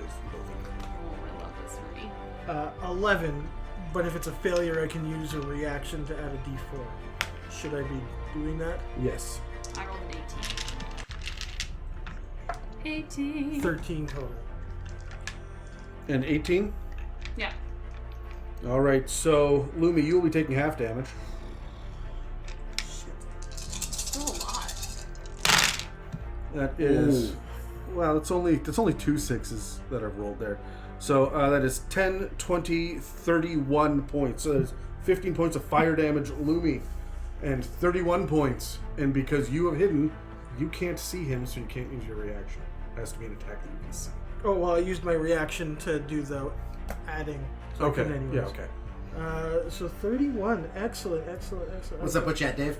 10 remaining hit points. remaining hit Well, I'm points. glad you can do that 2 more times. What are you at there, 7. Lumi? 7. 7. Oh, good. Lumi. Can we rest again? Let me just take a quick nap. Yeah. I'm just gonna on guard. I'm gonna strike at him. All right. Maybe Let's do with a it. golden ring. Can I use that for attacks? Yeah, you have 3 golden rings. Let's do it. Okay. Oh, thank God. Yeah. So that's gonna. You also have items. Yeah, I know. Okay. Sorry. So that's going to be a 21 to hit. That'll hit. Yep. Roll your damage. I will. Kerstab. That is going to be 12 damage. Okay. And then I'm going to hit him again. And then I'm going to attack again for 15. 15 hits. Yes. That's going to be 6 damage. 6 damage. Yeah. 2 Kerstabs. On guard, on guard. Kerstabbed. Dave. All right, I am going to put on my bravest face, jump out from behind my cover, and run over with my rapier and start stabbing. Sure. You would have advantage if you are flanking Sansa with Lumi. That would be the idea. Yeah. Which is a natural 20. All right. With and- sneak attack. With sneak attack, so that's 1, 2, 3, 4, 5, 6, and a couple of d8s.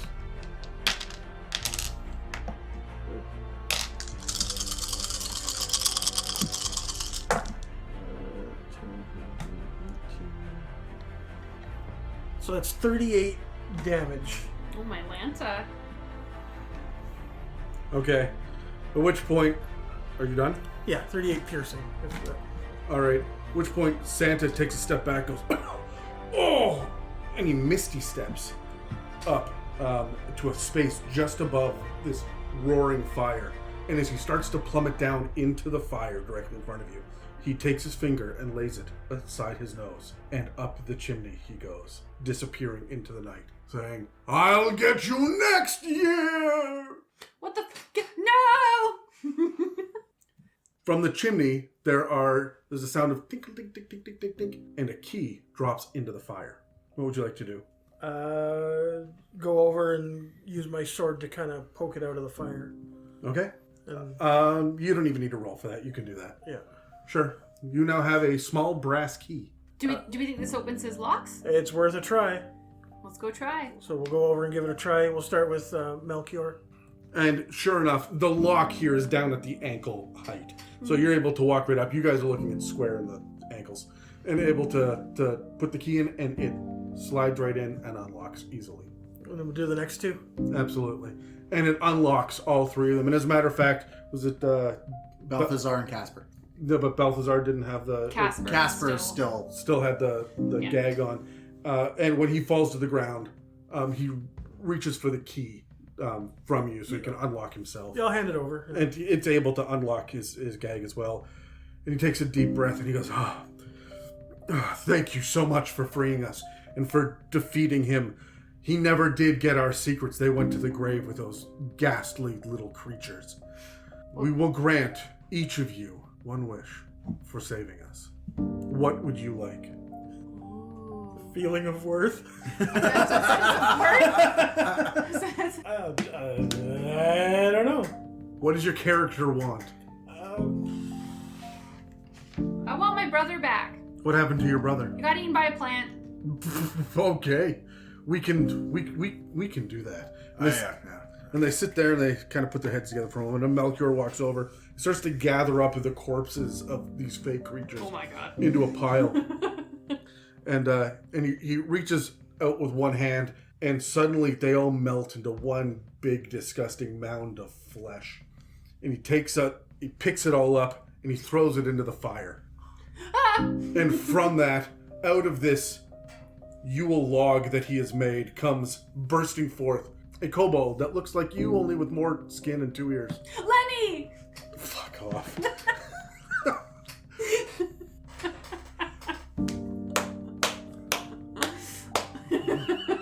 Love it. And for you, David Hasselhoff. You know, I think I would like the ability to just polymorph at will. I would like to be a true Legomorph. Okay. Just Melchior just like see a vein pop on his Yankee head. Can't. Okay. All right. We said any wish, right? We said anyway. Any wish. Okay. All right. Come here.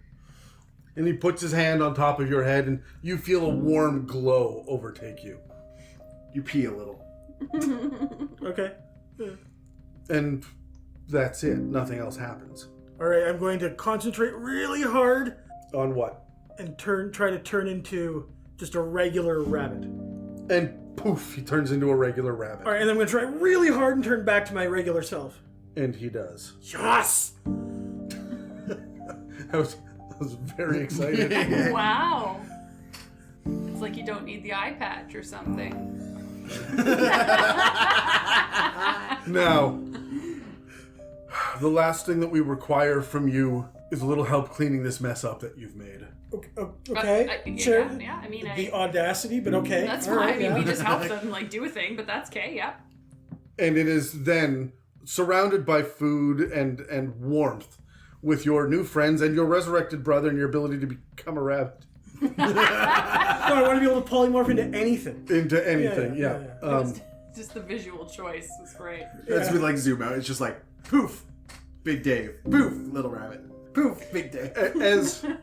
As you sit there in the warmth with this feast around you, cleaning up the peppermint schnapps that is just dripping from the walls. The world is safe for another year. If only Gumdrop had been given this wish to be able to polymorph back. Yeah. But I guess he'll have to wait until next year. Thank you for listening to another episode of the It's a Mimic podcast. If you want to reach out to us, you could reach us at info@itsamimic.com or on any social media app, specifically Reddit at r/itsamimic to reach out to us and let us know how badly these guys fucked up their mission. Oh, don't worry. We'll let them know. If you guys have any hilarious Christmas puns you want us to use next year, reach out. You can also find us on Instagram or Facebook or at info@itsamimic.com. Thank you for listening to It's a Mimic, where you never know what you're going to get. But